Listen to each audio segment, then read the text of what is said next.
എല്ലാവർക്കും നമസ്കാരം. IFPHന്റെ 1728 ദിവസത്തെ മലയാളം വിഭാഗത്തിലേക്ക് സ്വാഗതം. ആദ്യമായി ഒരു നിമിഷത്തെ മൗന പ്രാർത്ഥന. നന്ദി. നമ്മുടെ ഇന്നത്തെ അതിഥി doctor TG Manoj Kumar, Kerala government homeopathy department medical ഓഫീസറായി പ്രവർത്തിക്കുന്നു. 26 വർഷത്തെ ചികിത്സാനുഭവങ്ങൾ. വിഷയം ഹോമിയോപ്പതി ഗവൺമെന്റ് മെഡിക്കൽ കോളേജ് മുൻ ഗൈനക്കോളജി മേധാവിയും പ്രിൻസിപ്പാളായ ഡോക്ടർ ഗീതാ ജോസിന് സമർപ്പണം. വിഷയം സ്ത്രീരോഗങ്ങളും ഹോമിയോപ്പതിയും ഭാഗം 1.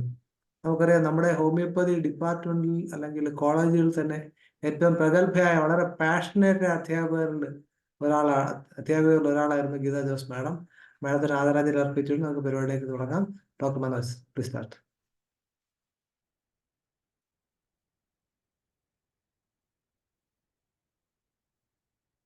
ബഹുമാനപ്പെട്ട IFPHന്റെ ഭാരവാഹികൾ, അതുപോലെ ഇവിടെ സന്നിഹിതരായിരിക്കുന്ന ബഹുമാനരെ, കേൾക്കാമല്ലോ അല്ലേ സർ? സർ. ഓക്കെ. ഇന്ന് ഡോക്ടർ ഗീതാ ജോസിന്റെ ഒരു അനുസ്മരണ, സാധാരണ അനുസ്മരണ പ്രഭാഷണം എന്നൊക്കെ പറയുന്ന പോലെ ഒരു അനുസ്മരണ ക്ലാസ് നടത്താമെന്നാണ് വിചാരിച്ചിരിക്കുന്നത്. നമ്മൾ IFPH ഡോക്ടർ ഗീതാ ജോസ് അനുസ്മരണമായിട്ട് ഒരു പ്രോഗ്രാം നടത്തിയില്ല എന്ന് തോന്നുന്നു അല്ലേ സർ? ഇല്ല. ഡോക്ടർ ഗീതാ ജോസ് കോഴിക്കോട്, ഞാൻ പഠിക്കുന്ന സമയത്ത് കോഴിക്കോട് ഹോമിയോ കോളേജിലെ ഗൈനക്കോളജി വിഭാഗത്തിൽ പഠിപ്പിച്ചിരുന്ന പ്രൊഫസറായിരുന്നു. അതിനുശേഷം അദ്ദേഹം ഡിപ്പാർട്ട്മെന്റ് ഹെഡ് ആവുകയും അതുപോലെ തന്നെ കോഴിക്കോട് ഹോമിയോ കോളേജിന്റെ പ്രിൻസിപ്പളായി ആയിരിക്കുകയും ചെയ്തു. മാഡം കാരണം രണ്ടു വാക്ക് അദ്ദേഹത്തെ കുറിച്ച് ശരിക്കും ഞാൻ പറഞ്ഞിരുന്നു ധനേഷ് സാറിനോട്, നമ്മുടെ കൂടെയുള്ള ആർക്കാർക്കെങ്കിലും അനുസ്മരിക്കണമെങ്കിൽ ഈ ഒരു അവസരം ഉപയോഗിക്കാം. കാരണം പലയിടത്തും മാഡത്തിനെ കുറിച്ചുള്ള അനുസ്മരണ പ്രോഗ്രാമുകൾ നടന്നുകൊണ്ടിരിക്കുക. അപ്പൊ ഒരു തലമുറയെ, ഒരു ഹോമിയോപ്പതി കുട്ടികളുടെ ഒരു തലമുറയെ വാർത്തെടുക്കാൻ സഹായിച്ച ഒരാളാണ് ഗീത മാഡം. അതൊരു പഠിപ്പിക്കുക എന്നതിൽ ഉപരി അവരൊരു നല്ല ഒരു മനുഷ്യശ്രീ ആയിരുന്നു എന്നുള്ളതാണ്. ശരിക്കും നല്ലൊരു മനുഷ്യനായിരിക്കുക എന്നുള്ളതാണ് ഏറ്റവും പ്രധാനപ്പെട്ട ഒരു കാര്യം. മാഡത്തിൻ്റെതായ രീതിയിലുള്ള കാഴ്ചപ്പാടുകൾ ഉണ്ടായിരുന്നു, ചില സുന്ദരമായ ടിപ്പുകൾ ഉണ്ടായിരുന്നു. കഴിഞ്ഞ ഒരു 2-3 വർഷം മുമ്പ് ഹോമിയോ കോളേജിൽ ഒരു അലുമിനി മീറ്റിംഗ് ഉണ്ടായിരുന്നു. അപ്പൊ അന്ന് മാഡത്തിന്റെ ഒരു സ്പീക്ക് എത്ര മോട്ടിവേഷണൽ ആയിരുന്നു എന്ന് അവിടെ വന്നിരുന്നവർക്ക് എല്ലാവർക്കും ബോധ്യമായതാണ്.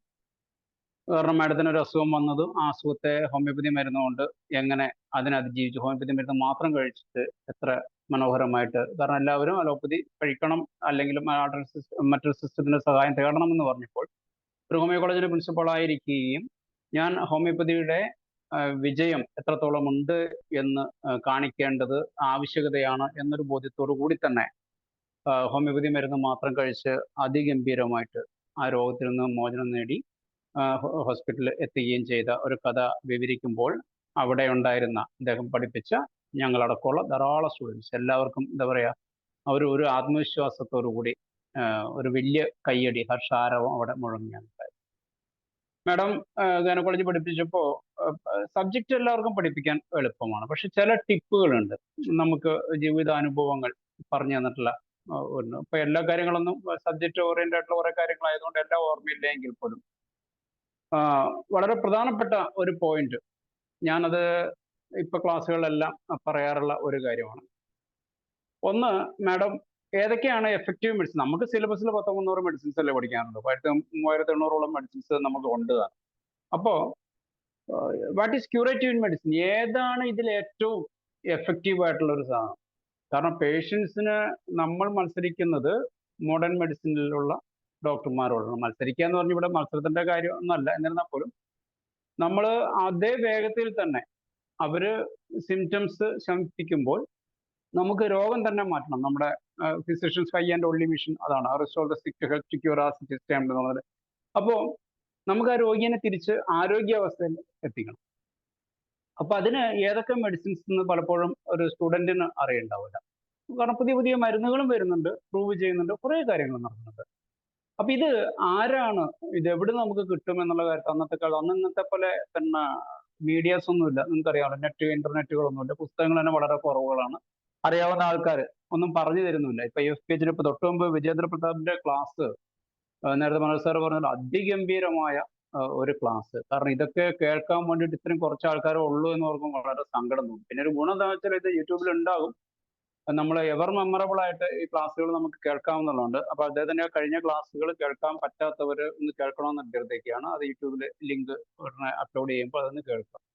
അപ്പൊ മാഡം എന്നോട് പറഞ്ഞു തന്ന ഒരു ടിപ്പ് നിങ്ങൾക്കും ആപ്ലിക്കബിൾ ആണ്.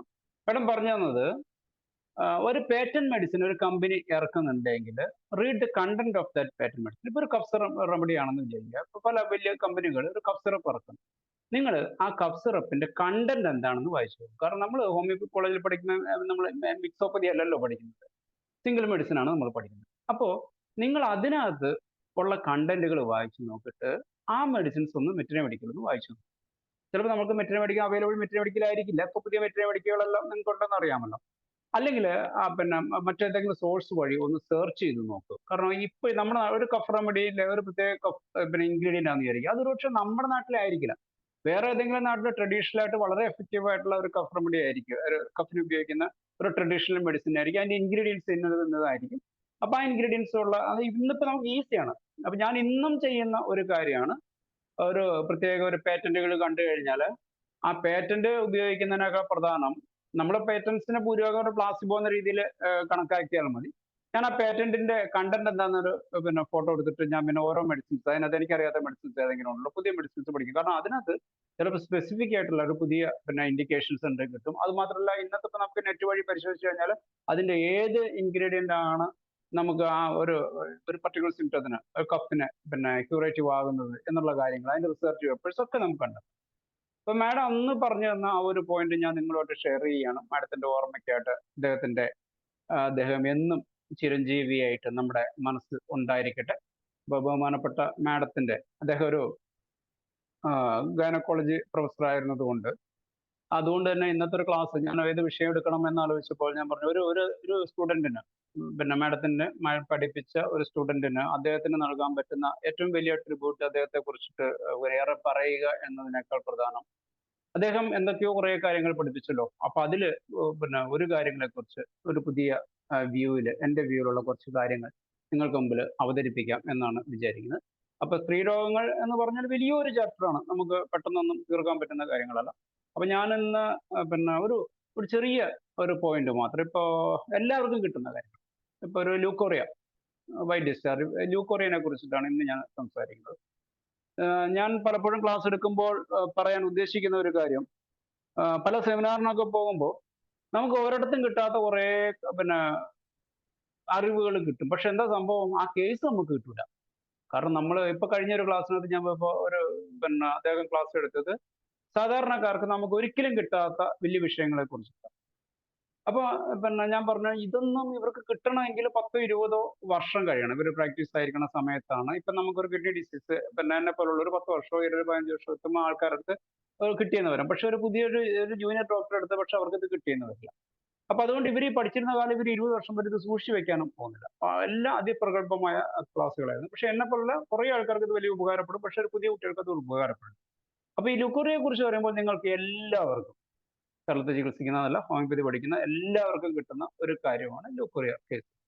പക്ഷെ എന്നിരുന്നാൽ പോലും ഈ ലൂക്കോറിയ വേണ്ട രീതിയിൽ പലപ്പോഴും മാനേജ് ചെയ്യാൻ പറ്റുന്നില്ല എന്ന് പിന്നെ പല ആൾക്കാരും വിളിക്കുന്നതെന്ന് എനിക്ക് മനസ്സിലാകാറുണ്ട്. അപ്പോൾ ഇങ്ങനെയുള്ള കേസുകൾ ഡീൽ ചെയ്യുമ്പോൾ ഇപ്പൊ നേരത്തെ മുമ്പ് ഇവിടെ ക്ലാസ് എടുത്ത അദ്ദേഹം പറഞ്ഞിട്ടുള്ള ഒരു പോയിന്റ് തന്നെ, വിജേന്ദ്ര പ്രതാപ് പറഞ്ഞിട്ടുള്ള ഒരു പോയിന്റ് തന്നെ ഓർക്കുക. കോസ് അറിയാൻ പറ്റുമെങ്കിൽ ഏറ്റവും പ്രധാനമാണ്. പക്ഷെ എല്ലാ രോഗത്തിനും കോസ് നമുക്ക് കണ്ടുപിടിക്കാൻ അത്ര എളുപ്പമൊന്നുമല്ല. അത് നമ്മുടെ ഒരു ഇൻഡസ്ട്രീവ് ആയിട്ടുള്ള നമ്മുടെ ഇന്റലിജൻസ് ഉപയോഗിച്ചിട്ട് നമ്മൾ കുറച്ചുകൂടി പിന്നെ കാര്യക്ഷമമായിട്ട് എന്തൊക്കെ കോസുകൾ വരാം. പുസ്തകത്തിൽ പറഞ്ഞ കോസുകളൊന്നും അല്ല ഹോമിയോപ്പതിന്റെ കോസ് നിങ്ങൾക്ക് അറിയാമല്ലോ. അപ്പൊ അങ്ങനെയുള്ള കാരണങ്ങൾ കിട്ടുന്നുണ്ടോ എന്ന് നോക്കുക. ഉണ്ടെങ്കിൽ കാരണത്തെ ബേസ് ചെയ്തിട്ട് പ്രിസ്ക്രൈബ് ചെയ്യുക. നോ ഡൗട്ട് നമുക്ക് റിസൾട്ട് കിട്ടും. കാരണം മാത്രം അറിഞ്ഞാൽ മതി. പിന്നെ അത് കിട്ടുന്നില്ല എന്ന് വിചാരിക്കുക. കിട്ടുന്നില്ല എങ്കിൽ സിംറ്റംസ് നമ്മൾ അനലൈസ് ചെയ്യുക. ആ സിംറ്റംസ് അനലൈസ് ചെയ്യുമ്പോൾ ഇപ്പൊ കാരണത്തെക്കുറിച്ച് വളരെ രസകരമായ ഒരു കാര്യം ഞാൻ പറയാം. നിങ്ങൾ പലപ്പോഴും ശ്രദ്ധിച്ചിട്ടില്ലാത്തൊരു കാര്യം പറയാം. ഇപ്പോ നിങ്ങൾ ഇപ്പൊ ഒരാളെ മഴ നനഞ്ഞിട്ട് പനി പിടിക്കുന്നു. ഇപ്പൊ മഴക്കാലം തുടങ്ങി, പിന്നെ കാലവർഷം നേരത്തെ വന്നു. ഇപ്പൊ ഇഷ്ടം പോലെ കേസുകൾ നമുക്ക് കിട്ടും. മഴ നനഞ്ഞിട്ട് പനി വന്നു എന്ന് വിചാരിക്കുക. നിങ്ങൾക്ക് തോന്നുന്ന മെഡിസിൻ റെസ്റ്റോക്സ് ആണ് എന്ന് വയ്ക്കുക. കാരണം നമ്മുടെ മഴ നനഞ്ഞ് ഞാനാണെങ്കിൽ ആദ്യം ഒരു പക്ഷെ മഴ നനഞ്ഞതിന്റെ മെഡിസിൻസ് റെസ്ട്രോസോ നാട്രോസൾഫ് ഡെൽക്യാമർ എന്നൊക്കെ തുടങ്ങിയ മറ്റു മഴ നനഞ്ഞിട്ടുള്ള മരുന്നുകളിലായിരിക്കും ആദ്യം പ്രിസ്ക്രൈബ് ചെയ്യുക. അതിനകത്ത് എന്തെങ്കിലും റെസ്ട്രോക്സ് ബാക്കിയുണ്ടെങ്കിൽ റെസ്ട്രോക്സ് കൊടുത്തു കഴിഞ്ഞാൽ അവിടെ ക്യൂ നടക്കും. അപ്പൊ നമ്മൾ റെസ്ട്രോക്സ് ആണെന്ന് വിചാരിക്കുക. അത് ഒരു പേഷ്യന്റ് വന്നു. ആ പേഷ്യന്റ് വീട്ടിലൊരു അച്ഛനാണ് മഴ നനഞ്ഞത്. അച്ഛൻ പനി വീട്ടിലുള്ള മക്കൾക്ക് കൊടുത്തു. നമ്മളിത് എന്താ അറിയുന്നില്ല, നമ്മുടെ അടുത്ത് മക്കളാണ് വരുന്നത്. നമ്മൾ അവിടെ കോസ് ചോദിക്കുമ്പോൾ കുഴപ്പമൊന്നുമില്ല, കൊച്ചു മഴ നനഞ്ഞിട്ടില്ല, കൊച്ചിന് വേറെ കംപ്ലൈൻസും ഇല്ല, അച്ഛൻ്റെ അടുത്ത് കിട്ടിയെന്നുള്ള കാര്യം ചിലപ്പോൾ പറഞ്ഞു എന്ന് വരാം, പറഞ്ഞില്ല എന്ന് വരാം. അപ്പൊ അച്ഛൻ്റെ അടുത്ത് കിട്ടിയെന്ന് ആണെന്ന്, അച്ഛനും പനി ഉണ്ടായിരുന്നു, എൻ്റെ വീട്ടിൽ ആർക്കെങ്കിലും പനി ഉണ്ടായിരുന്നോ എന്ന് ചോദിക്കുന്നതിന്റെ പ്രാധാന്യം അതാണ്. ആ ചോദ്യത്തിനകത്ത് അവർക്ക് പനി ഉണ്ടായിരുന്നു എങ്കിൽ അവർക്ക് എങ്ങനെയാണ് പനി വന്നതെന്ന് ചോദിച്ചു കഴിഞ്ഞപ്പോൾ അവർ അച്ഛൻ മഴ നനഞ്ഞിട്ട് പനി പിടിച്ചു, അല്ലെങ്കിൽ മറ്റെന്തെങ്കിലും കാരണങ്ങൾ കൊണ്ട് പനി പിടിച്ചതാണ്, അച്ഛൻ ആ പനി കൊണ്ട് വന്ന് ഞങ്ങൾക്കും കിട്ടി എന്നാണെങ്കിൽ വളരെ അത്ഭുതകരവും രസകരവുമായിട്ട് പറയട്ടെ, നിങ്ങളുടെ മെഡിസിൻസ് ആദ്യം സെലക്ട് ചെയ്യേണ്ടത് ഈ റെസ്ട്രോക്സ് പോലുള്ള ആ കോസേഷൻ ഉള്ള മെഡിസിൻസ് ആയിരിക്കും. അത് എത്ര പേര് ശ്രദ്ധിച്ചിട്ടുണ്ടെന്ന് അറിയില്ല, കാരണം അവർ മഴ നനഞ്ഞിട്ടില്ല എന്നാണ് പറയാം. അപ്പോൾ ആ മഴ നനഞ്ഞാൽ ഒരു പർട്ടിക്കുലർ വൈറസിനോ അല്ലെങ്കിൽ വൈറോൺ നമ്മൾ ഹോമിയോപ്പതിയിൽ പറയുന്ന രീതിയിൽ ഒരു പ്രത്യേക ആ രോഗം ബാധിക്കുന്ന ഒരു ശക്തി അവരുടെ ശരീരത്തിൽ കയറിയിട്ടുണ്ടെങ്കിൽ അത് തന്നെയായിരിക്കും കുഞ്ഞിനായിട്ട് പകർന്നിട്ടുണ്ടാവുക. അതുകൊണ്ട് ആ കോസ് ആയിട്ട് കിട്ടിയ വീട്ടിലൊരാൾക്ക് കിട്ടിയിരുന്നെങ്കിൽ അവരുടെ അതേ മെഡിസിൻ തന്നെ ഇവിടെ എഫക്റ്റീവ് ആയിരിക്കും. അതാണ് ഒരു പോയിന്റ്. അതുപോലെ തന്നെ ഞാൻ ലൂക്കോറിയയുടെ കേസ് വരുമ്പോൾ ഞാൻ പറഞ്ഞല്ലോ, കോസ് കിട്ടുന്നില്ലെങ്കിൽ സിംറ്റംസ് എടുക്കാൻ വേണ്ടിയിട്ട് പറഞ്ഞു. അപ്പൊ സിംറ്റംസ് എടുക്കുമ്പോൾ നമ്മൾ ഈ കംപ്ലീറ്റ് സിംറ്റം എടുക്കുക എന്ന് പറഞ്ഞാൽ നമ്മൾ എന്താണ് നമ്മൾ സെൻസേഷൻ ലൊക്കേഷൻ മൊഡാലിറ്റി കൺഫർമേഷൻസ് എന്ന് പറഞ്ഞ് എടുക്കുക എന്ന് വിചാരിക്കുക. പക്ഷെ എല്ലായിടത്തും ഇത് ആപ്ലിക്കബിൾ അല്ല. ആപ്ലിക്കബിൾ എന്ന് വെച്ചാൽ നമ്മൾ വളച്ചൊടിച്ചിട്ട് ഇത് സെൻസേഷനും പിന്നെ നമ്മൾ ലൊക്കേഷൻ എന്ന് പറഞ്ഞാൽ ഒരു ലൊക്കേഷനുള്ളൂ അവിടെ. സെൻസേഷൻ എന്താണ്, അവർക്ക് അവിടെ ആകെ അറിയപ്പെടുന്ന 2 സെൻസേഷൻ ഉണ്ടാവുള്ളൂ. അപ്പൊ സെൻസേഷൻ ലൊക്കേഷൻ മൊഡാലിറ്റീസ് കിട്ടും, കൺകോമിറ്റൻസ് കിട്ടും, അങ്ങനെയുള്ള കാര്യങ്ങളുണ്ട്. പക്ഷെ ആ ഒരു ചിന്തയിൽ നിന്ന് മാറിയിട്ട് ഒരു പർട്ടിക്കുലർ കേസിന് ഇപ്പൊ ലൂക്കോറിയനെ കുറിച്ചിട്ടാണെങ്കിൽ പിന്നെ എൻ്റെ ഒരു ഒബ്സർവേഷൻ എന്താണെന്ന് വെച്ചാൽ, ഈ ലൂക്കോറിയ പിന്നെ നമ്മൾ കോസ് കിട്ടുന്നുണ്ടോ നോക്ക്, കോസ് കിട്ടുന്നില്ല. കോസ് കിട്ടിക്കഴിഞ്ഞാൽ പിന്നെ നമ്മൾ അതിന്റെ പിന്നെ ഏതൊക്കെ സമയത്ത് അഗ്രവേഷൻ ഫാക്ടേഴ്സ് ചിലപ്പോൾ നമുക്ക് കിട്ടിയെന്ന് പറയാം. അപ്പൊ നമ്മൾ ഏതൊക്കെ സമയത്ത് ഇത് കൂടുന്നു എന്ന് നോക്കാൻ പറ്റും. അതിന്റെ ക്വാണ്ടിറ്റി ഓഫ് പിന്നെ ലൂക്കോറിയ, ക്വാളിറ്റി, ഏത് തരത്തിലുള്ള ഡിസ്ചാർജ് ആണ്, colour of the leucorrhoea, order of the leucorrhoea. അപ്പൊ ഇങ്ങനെ ഇത്രയും കാര്യങ്ങൾ നിങ്ങൾ ശ്രദ്ധിക്കുകയാണെങ്കിൽ നിങ്ങൾക്ക് ആ ലൂക്കോറിയനെ കുറിച്ചുള്ള ഒരു കംപ്ലീറ്റ് പിക്ചർ കിട്ടും. ഈ ഒരു സിംഗിൾ ഡിസീസിനെ കുറിച്ചിട്ടുള്ള ഈ കംപ്ലീറ്റ് സിംറ്റത്തിന്റെ ആവശ്യകത എന്താണെന്ന് വെച്ചാൽ, നിങ്ങൾ വേണ്ടത്ര രീതിയിൽ ക്യൂരിയസ് ആണെങ്കിൽ നിങ്ങൾക്ക് ഒരു സിംഗിൾ സിംറ്റം, ഒറ്റ ഡിസീസിനെ കുറിച്ചിട്ട് മാത്രം പഠിച്ചാൽ മതി, നിങ്ങൾക്ക് ആ രോഗത്തെ മാറ്റാൻ പറ്റും. പലരും എന്നോട് ചോദിക്കും, ഡോക്ടറെ ഇത് ഇങ്ങനെ ഒരു കേസ് വന്നു, ഇതിനകത്ത് ടോട്ടൽ ജനറാലിറ്റീസും മുഴുവൻ എടുത്തിട്ട് കേസ് എടുക്കണോ, അതോ ഈ കേസ് പിന്നെ ആ ഒരു പ്രസന്റ് ചെയ്യുന്ന സിംറ്റം മാത്രം എടുത്തിട്ട് അതിന്റെ ഡീറ്റെയിൽസ് നോക്കിയാൽ മതി? രണ്ടും ഒരേ ഉത്തരം കിട്ടും, നിങ്ങൾ ചെയ്യുന്ന രീതി ശരിയാണെങ്കിൽ. ഇപ്പോ ഒരു ഉദാഹരണം ഞാൻ പറയാം. ഒരു ആന വന്ന് നിൽക്കുന്നു. ഇത് ആനയാണ് എന്ന് മനസ്സിലാക്കുന്ന കുരുടൻ ആനനെ കാണാൻ പോയതുപോലെയല്ല. നമുക്ക് ടോട്ടലായിട്ട് നോക്കിക്കഴിഞ്ഞാൽ അതിന്റെ ചെവിയും അതിന്റെ തുമ്പിക്കൈയും കൊമ്പും വാലും നിറവും അതിന്റെ വലിപ്പവും ഒക്കെ കണ്ടു കഴിഞ്ഞാൽ നമുക്ക് ആന എന്ന് ഡിക്ലെയർ ചെയ്യുന്നു, അല്ലെ? ഏറ്റവും നമുക്ക് ഏത് പൊട്ടം കണ്ണ് ഡിക്ലെയർ ചെയ്യാവുന്നത് ഇതാ, ഇത്രയും നോക്കി ഇത് ആനയാണ് എന്ന് ഡിക്ലെയർ ചെയ്യുന്നു. അതേസമയം ആനയെ കുറിച്ച് ബോധമുള്ളവന് ഒരു ആനയുടെ ഒരു തുമ്പിക്കൈ മാത്രം കാണും, അവനത് ആനയാണെന്ന് തിരിച്ചറിയാം. മൂക്ക് നീണ്ടിട്ടുള്ള ധാരാളം ജീവികൾ ചിലപ്പോൾ ഉണ്ടാകാം, പക്ഷെ ഇത് ആനയുടെ തുമ്പിക്കൈയാണ്, ഇത് ആനയുടെ മൂക്കാണ് എന്ന് തിരിച്ചറിയാം. ഒരു കൊമ്പ് കണ്ടു, എല്ലാം കുറെ മൃഗത്തിന് കൊമ്പുണ്ട്. നിങ്ങൾക്ക് അറിയാമല്ലോ, പുല്ല് തിന്നുന്ന മൃഗത്തിനാണ് കൊമ്പുള്ളത്, പുല്ല് തിന്നാത്ത മൃഗത്തിന് കൊമ്പില്ല എന്നുള്ള കാര്യം നിങ്ങൾക്ക് അറിയാമോ? അപ്പോ വെജിറ്റേറിയൻസ് ആയ മൃഗങ്ങൾക്കാണ് കൊമ്പുണ്ട്. അപ്പൊ പിന്നെ സാധാരണഗതിയിലാണ്, എക്സെപ്ഷൻസ് ഇനി ഉണ്ടെങ്കിൽ അത് പൊക്കി പിടിച്ചോണ്ട് വരണ്ട, ഉണ്ടെങ്കിൽ സന്തോഷം. അപ്പോ ഇത് കാളയുടെ കൊമ്പാണോ, ഇത് കാട്ടുപോത്തിന്റെ കൊമ്പാണോ, ഇത് മാനിന്റെ കൊമ്പാണോ, ഇത് ആനയുടെ കൊമ്പാണോ പിന്നെ എന്ന് ഒരു എക്സ്പേർട്ടിനെ മനസ്സിലാക്കാൻ വേറെ ഇവിടെ ആന ഉണ്ടായിരുന്നു എന്ന്, ഇത് വേറെ ഒന്നിന്റെയാണെന്ന് യാതൊരു പരീക്ഷണവും വേണ്ട. ഇനി അതിൽ സൂക്ഷ്മതലത്തിൽ ഒരാളുണ്ടെന്ന് വിചാരിക്കുക. ഒരു സെല്ല്, ഒരു കോശം കിട്ടിക്കഴിഞ്ഞാൽ ആ കോശം പഠിച്ചു കഴിഞ്ഞാൽ പിന്നെ ആനനെ കാണുകയേ വേണ്ട, ഇത് ആനയാണ് എന്ന് പറയാൻ പറ്റും. Same is applicable in homeopathy. നിങ്ങൾക്ക് ഒരു കഷണമാണ്, ഒരു സിംറ്റം ആണ് കിട്ടുന്നതെങ്കിൽ, ഒരു കംപ്ലൈന്റ് മാത്രമാണ് കിട്ടുന്നതെങ്കിൽ അതിനെ നിങ്ങൾ ഡീറ്റെയിൽ ആയിട്ട് പഠിക്കുക. നിങ്ങൾ മുഴുവൻ ഒരു കേസ് എടുക്കുകയൊന്നും വേണ്ട, നമ്മൾ അതിനെ ഡീറ്റെയിൽ ആയിട്ട് നിങ്ങൾ പഠിക്കാൻ തയ്യാറാണോ? അങ്ങനെയാണെങ്കിൽ കൃത്യമായിട്ട് നിങ്ങൾക്ക് കിട്ടുന്ന മെഡിസിനും നേരത്തെ പറഞ്ഞ പോലെ ഒരു കോശം എടുത്താലും ആനനെ കിട്ടും, ടോട്ടൽ എടുത്താലും ആനനെ കിട്ടും. ഇത് രണ്ടും കൂടി അറിയില്ലാതെ വന്നു കഴിഞ്ഞാൽ ഇതെല്ലാം കൂടി കുഴച്ചു മറിയുമ്പോഴും ഈ പ്രശ്നങ്ങൾ വരും. അതുകൊണ്ട് നിങ്ങൾ ഇൻഡിവിജ്വലൈസ്ഡ് ആയിട്ട് പഠിച്ചാൽ ഒരു കണ്ടീഷൻ അനുസരിച്ച് പഠിച്ചു കഴിഞ്ഞാൽ അതിന് each individual nook and corners നിങ്ങൾ പഠിച്ചു കഴിഞ്ഞാൽ നിങ്ങൾ എത്തുന്നത് ആ പേഴ്സന്റെ ഇൻഡിവിജ്വാലിറ്റി തന്നെയായിരിക്കും. അപ്പൊ അതുകൊണ്ട് ഒരു സിംഗിൾ ഡിസീസിന്റെ നമ്മൾ ഡീറ്റെയിൽ ആയിട്ട് പഠിച്ചു കഴിഞ്ഞാലും ഒരു ടോട്ടാലിറ്റിയിൽ എത്താം. അതുകൊണ്ട് ഒരു കേസ് വരുമ്പോൾ ഇതെങ്ങനെയാണ് ഡീൽ ചെയ്യേണ്ടത് എന്നൊന്നും ഓർത്തിട്ട് അതുകൊണ്ട് അതിന്റെ ഇൻഡിവിജ്വാലിറ്റി കിട്ടുമോ, കോൺസ്റ്റിറ്റ്യൂഷണൽ മെഡിസിൻ കിട്ടുമോ എന്നൊന്നും ടെൻഷൻ അടിക്കേണ്ട. ടിപ്പിക്കലായിട്ട് നിങ്ങൾ അതിനെ ഡീറ്റെയിൽ ആയിട്ട് പഠിക്കണം. അതിന് ഒരു മെറ്റീരിയൽ മെഡിക്കൽ പഠിച്ചാൽ മതിയാകില്ല എന്നുള്ള കാര്യം മാത്രം ശ്രദ്ധിക്കുക. ഒരു മെറ്റീരിയൽ മെഡിക്കൽ പറയുന്നത് ആ മൊത്തം പിക്ചറിനകത്ത് ആ ഒരു ഭാഗം മാത്രം ഒന്ന് മെൻഷൻ ചെയ്തിട്ടുണ്ടാവുള്ളൂ. അപ്പൊ പല മെറ്റീരിയൽ മെഡിക്കൽ വായിച്ചു കഴിഞ്ഞാൽ നിങ്ങൾക്ക് ഡീറ്റെയിൽ ആയിട്ട് കൃത്യമായിട്ട് ആ ഒരു പർട്ടിക്കുലർ മെഡിസിന് എങ്ങനെയാണ് ആ സിംറ്റംസ് പ്രകടിപ്പിക്കുക എന്നുള്ള രീതിയിൽ നമുക്ക് മനസ്സിലാക്കാൻ പറ്റും. പിന്നെ ലൂക്കോറിയ എന്ന സബ്ജക്റ്റിലോട്ട് വരുമ്പോൾ ലൂക്കോറിയ ടൈപ്സ് നിങ്ങൾക്ക് അറിയാമായിരിക്കും. ഇതൊക്കെ ജസ്റ്റ് ഒന്ന് പറയുന്നുള്ളൂ. ഫിസിയോളജിക്കൽ ലൂക്കോറിയ എന്ന് പറയുന്ന കണ്ടീഷൻ നിങ്ങൾക്ക് അറിയാം. അപ്പൊ ഫിസിയോളജിക്കൽ ലൂക്കോറിയനകത്ത് ഈസ്ട്രജൻ കൂടുന്ന കണ്ടീഷൻ, അപ്പൊ അത് ഓവുലേഷന്റെ ടൈമിൽ ഉണ്ടാകാം, പ്രഗ്നൻസിയിൽ ഉണ്ടാകാം, കുഞ്ഞു വാവകളിൽ ഇൻഫൻസിലൊക്കെ ചിലപ്പോൾ കാണാം. ഇൻഫൻസിൽ അമ്മേന്റെ ഈസ്ട്രോജൻ അവിടെ ഉണ്ടാവുന്നതുകൊണ്ടാണെന്നുള്ള കാര്യം നിങ്ങൾക്ക് അറിയാൻ പറ്റും. പക്ഷേ ഈ ഫിസിയോളജിക്കൽ ഇതിനകത്തും ചില കേസിനകത്ത് നമുക്ക് മെഡിസിൻസ് ആവശ്യമായിട്ട് വരാം. കാരണം ഒരു രോഗം എന്ന് പറഞ്ഞാൽ whether that condition disturb the person എന്നുള്ളതാണ്.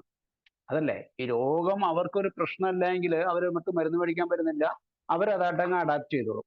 പക്ഷെ നമ്മുടെ അടുത്ത് അവരതൊരു കംപ്ലൈന്റ് ആയിട്ട് അവതരിപ്പിച്ചു കഴിഞ്ഞാൽ നമുക്കത് മാറ്റി കിട്ടും.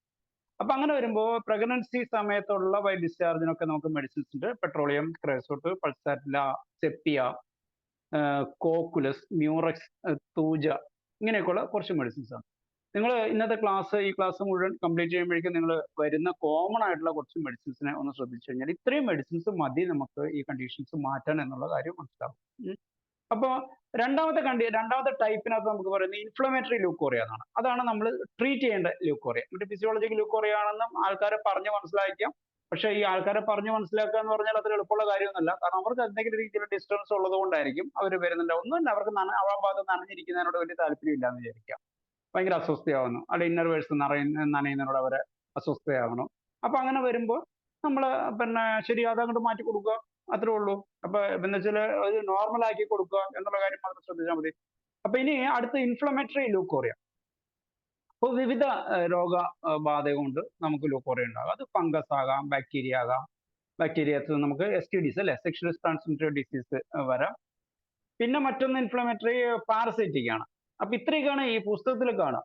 പാരസൈറ്റിക് എന്ന് വെച്ചാൽ നമ്മുടെ ട്രൈക്കോമോണസിന്റെ ആണ് പ്രധാനമായിട്ട് പറയാം. അപ്പോൾ ഈ ഏത് ഇൻഫ്ലമേഷൻ വന്നു കഴിഞ്ഞാലും ലൂക്കോറിയക്ക് സാധാരണ രീതിയിൽ കളർ ചേഞ്ചസ് ഉണ്ടാകരുത്. പക്ഷെ വൈറ്റ് കളർ വരാം.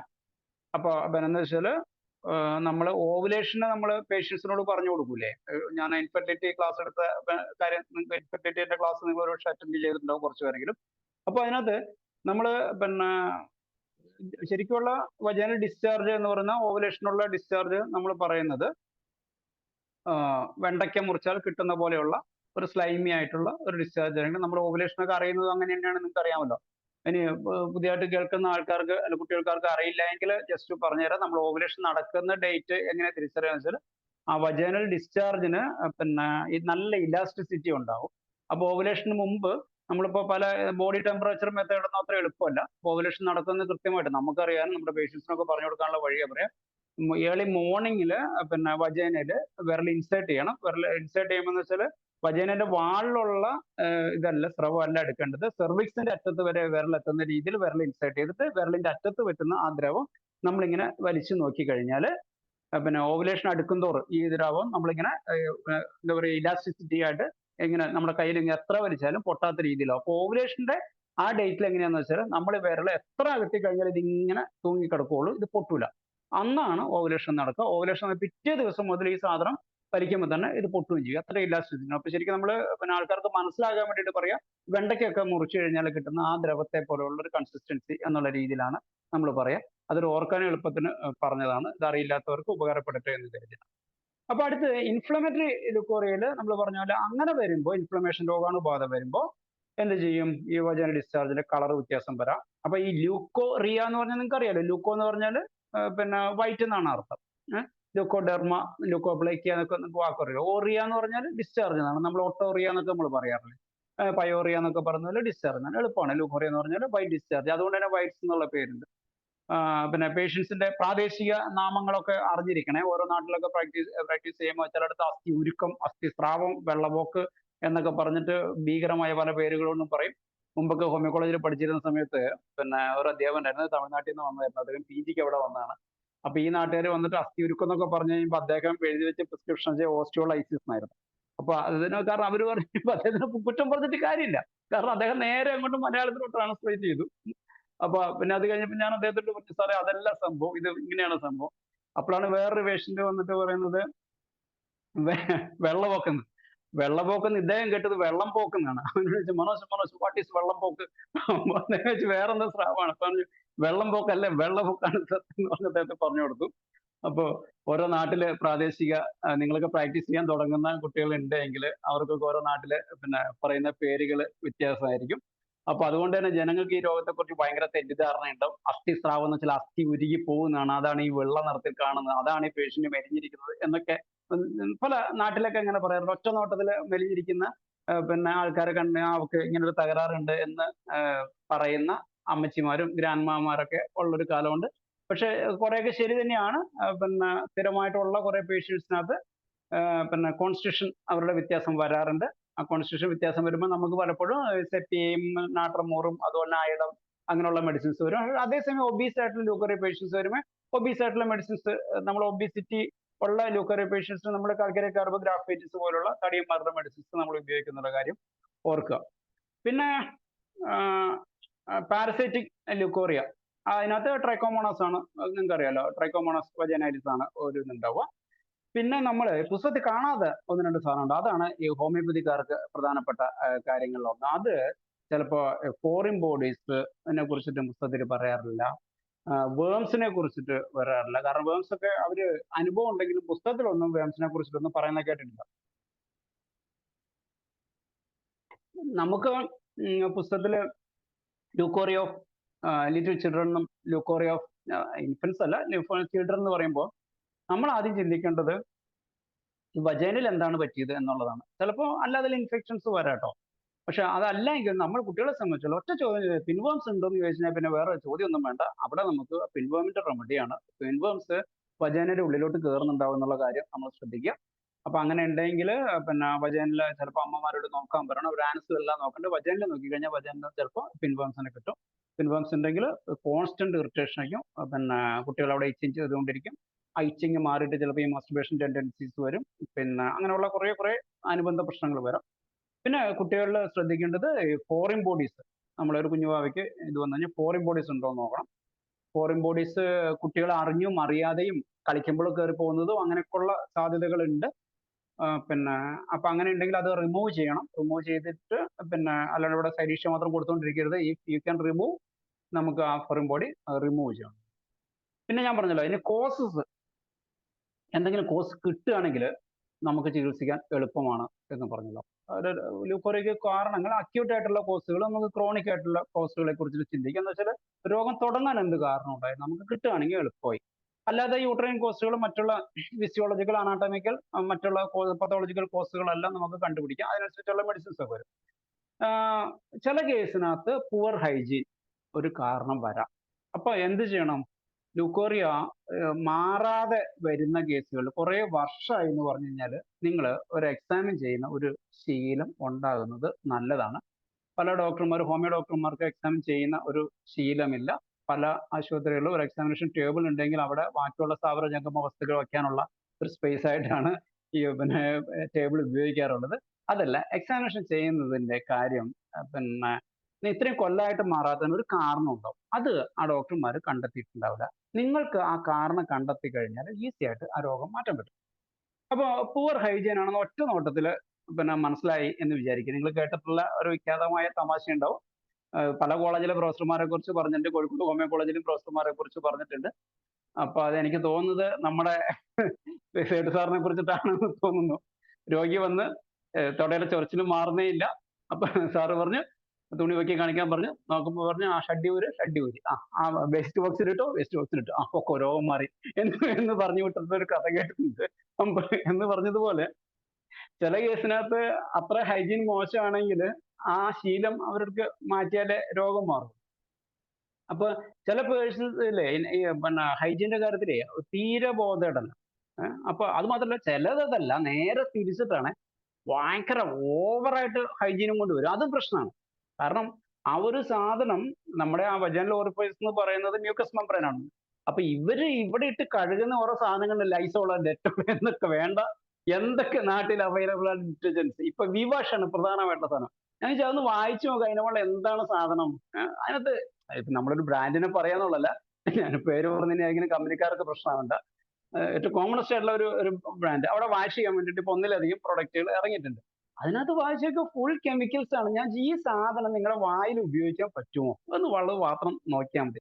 വായിൽ ഉപയോഗിക്കാൻ പറ്റുന്ന എന്ത് സാധനം അവിടെ ഉപയോഗിക്കാൻ പറ്റുള്ളൂ. മ്യൂക്കസ് മെംബ്രെയിൻ ആണ്, കോമൺ ആയിട്ടുള്ള ഒരു തിങ്കിങ് ആണ്. അപ്പൊ ഞാൻ വായിൽ ഉപയോഗിക്കാൻ പറ്റില്ല. അപ്പൊ ഇങ്ങനെയുള്ള സാധനങ്ങൾ അവർ അവിടെ ഉപയോഗിക്കും. അത് ഡെറ്റോൾ ഉപയോഗിച്ചിട്ട് കഴുകുന്നു എന്ന് പറഞ്ഞില്ലേ, എന്തൊക്കെ രീതിയിലാണ് വൃത്തിയായിക്കൊണ്ട് വരിക എന്നറിയാമോ? അത് ഇപ്പൊ അതല്ല, പിന്നെ സെന്റുകളും കുറെ ചില വിഭാഗത്തിൽപ്പെട്ട ആൾക്കാർ അവിടെ മുഴുവൻ സെന്റ് അടിച്ചിട്ട് എന്തിനാണ് അടിക്കുന്നതെന്ന് ആർക്കറിയാം. സെന്റ് അടിച്ച് പൗഡർ ഇട്ട് എല്ലാം കൂടി ഇട്ടിട്ട്. അപ്പൊ ഈ പൗഡർ ഒക്കെ ഇടുമ്പോൾ ഞാൻ പറയാറുണ്ട്, ഈ വജേനയുടെ ഉള്ളിൽ പൗഡർ പോയി കഴിഞ്ഞാൽ അത് ക്യാൻസറിന് ഒരു കാരണമാണെന്ന്. ഈ കുഞ്ഞു പാവന്മാരുടെയൊക്കെ അമ്മച്ചിമാർ ഇടുമ്പോഴേ അങ്ങോട്ട് ഇടൽ തന്നെയാണല്ലോ. അപ്പൊ ആ ഭാഗത്തെല്ലാം ഇടുമ്പോൾ ഇതിന്റെ വജേനയുടെ ഉള്ളിൽ കയറി കഴിഞ്ഞാൽ ഇൻഫെക്ഷൻ, അതൊരു ഫുൾ കെമിക്കൽ ആയിട്ടുള്ള സാധനമാണ്. സെൻസിറ്റീവ് ആയ ആൾക്കാരിൽ ഇൻഫെക്ഷൻസ് ഉണ്ടാകാം. പിന്നെ ഡെറ്റോളും സോപ്പും എല്ലാം ഉപയോഗിച്ചിട്ട് ഭയങ്കര വൃത്തിയായിട്ട് കഴുകുന്ന ആൾക്കാരുണ്ട്. പിന്നെ വൃത്തി കൂടിക്കഴിഞ്ഞാലും ഇത് പ്രശ്നമാണ് എന്നുള്ളതാണ്. കാരണം പലപ്പോഴും ഉണ്ടല്ലോ അമിതമായ വൃത്തി ഒരു പ്രശ്നമാണ്. ഞാൻ പിന്നെ തമിഴ്നാട്ടിൽ നിന്നൊക്കെ വരുന്ന ചില പേഷ്യൻസുകൾ വന്നിട്ടുണ്ട്. അവർ വലിയ വൃത്തിയൊന്നും വരില്ല, അവർ മൂത്രം ഒഴിച്ചാൽ കഴുകാറും ഉണ്ടാവില്ല, ഒന്നും ഉണ്ടാവില്ല, അവർക്ക് ഒരു ഇൻഫെക്ഷനും ഇല്ല. അവരുടെ ഇൻഫെക്ഷൻ എന്ന് വെച്ചാൽ അവരുടെ ബോഡി അത്ര ഇമ്മ്യൂൺ ആയിട്ടുണ്ടാവും. രണ്ടാമത്തെ കാര്യം, വജൈനയുടെ നോർമൽ സെക്രീഷന് തന്നെ അസിഡിക് ആയിട്ട് സൂക്ഷിക്കുന്നത് അവിടെ വേറെ രോഗാണുക്കൾ കയറാതിരിക്കാനാണ്. വജൈനൽ പി എച്ച് ഒക്കെ നിങ്ങൾക്ക് അറിയില്ല, അസിഡിക് പി എച്ച് ആണ്, അങ്ങോട്ട് കയറാതിരിക്കാനാണ്. അപ്പൊ ആ അസിഡിക് പി എച്ചിനകത്ത് രോഗാണുക്കൾ കയറാവുന്ന രീതിയിൽ നമ്മൾ സോപ്പ് ഉപയോഗിച്ച് കഴിയുമ്പോൾ, സോപ്പ് വേറെ ആൽക്കലിയാണ്, ആൽക്കലിയും ഇവിടെ ആസിഡും കൂടി ചേർന്നിട്ട് ന്യൂട്രൽ പി എച്ച് ആവുകയും രോഗാണുബാധ ഉണ്ടാവുകയും, സിമ്പിൾ ആയിട്ടുള്ള ലോജിക്കാണ്.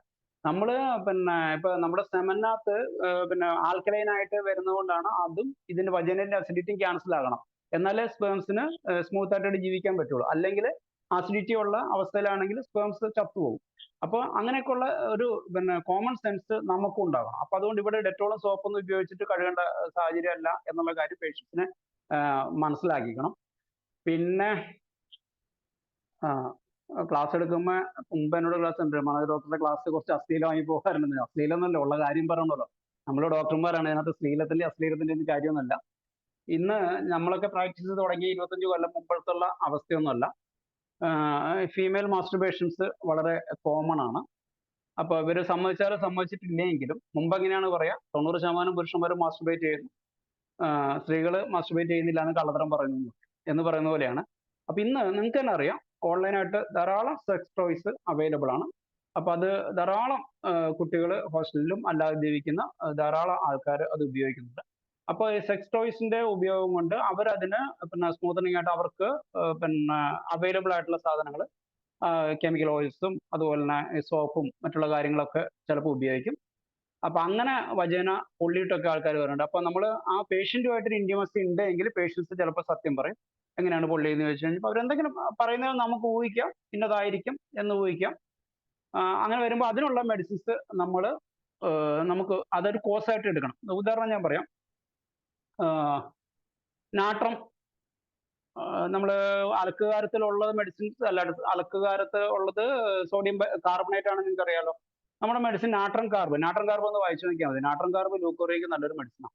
അപ്പൊ ഇതിനകത്ത് ഒരു ഇറിറ്റന്റ്, കെമിക്കൽ ഇറിറ്റന്റ് നാട്രം കാർബൺ ആണ്. ലൂക്കോറിയ കൊണ്ട് ഇൻഫെർട്ടിലിറ്റി വരുന്ന കേസിനകത്ത്, വജൈനൽ ഡിസ്ചാർജ് കൂടിയിട്ട് ഇൻഫെർട്ടിലിറ്റി വരുമ്പോൾ നമ്മളൊരു മെഡിസിൻ നാട്രം കാർബാണ്. നാട്രം കാർബ് എന്ന് പറഞ്ഞാൽ പിന്നെ സോഡിയം കാർബണേറ്റ് അലക്കുകാരാണെന്ന് നിങ്ങൾക്കറിയാം. അപ്പൊ ഞാൻ ആ ഒരു ലോജിക്ക് വെച്ചിട്ടാണ് ചിന്തിക്കുക. അല്ല നാട്രം കാർബിന്റെ ഇതെന്തുണ്ട്, അവർ കോസ്റ്റ് കിട്ടിക്കഴിഞ്ഞാൽ രക്ഷപ്പെട്ടു, അവരോട് വളരെ വൃത്തിയായിട്ട് കഴുകാറുണ്ടോ എന്ന് ചോദിക്കുമ്പോൾ അവർ കഴുകാറുണ്ട് എന്ന് പറയുമ്പോൾ നമുക്ക് ഇങ്ങനെയുള്ള ഇതിനെക്കുറിച്ച് നമുക്ക് ചിന്തിക്കാം.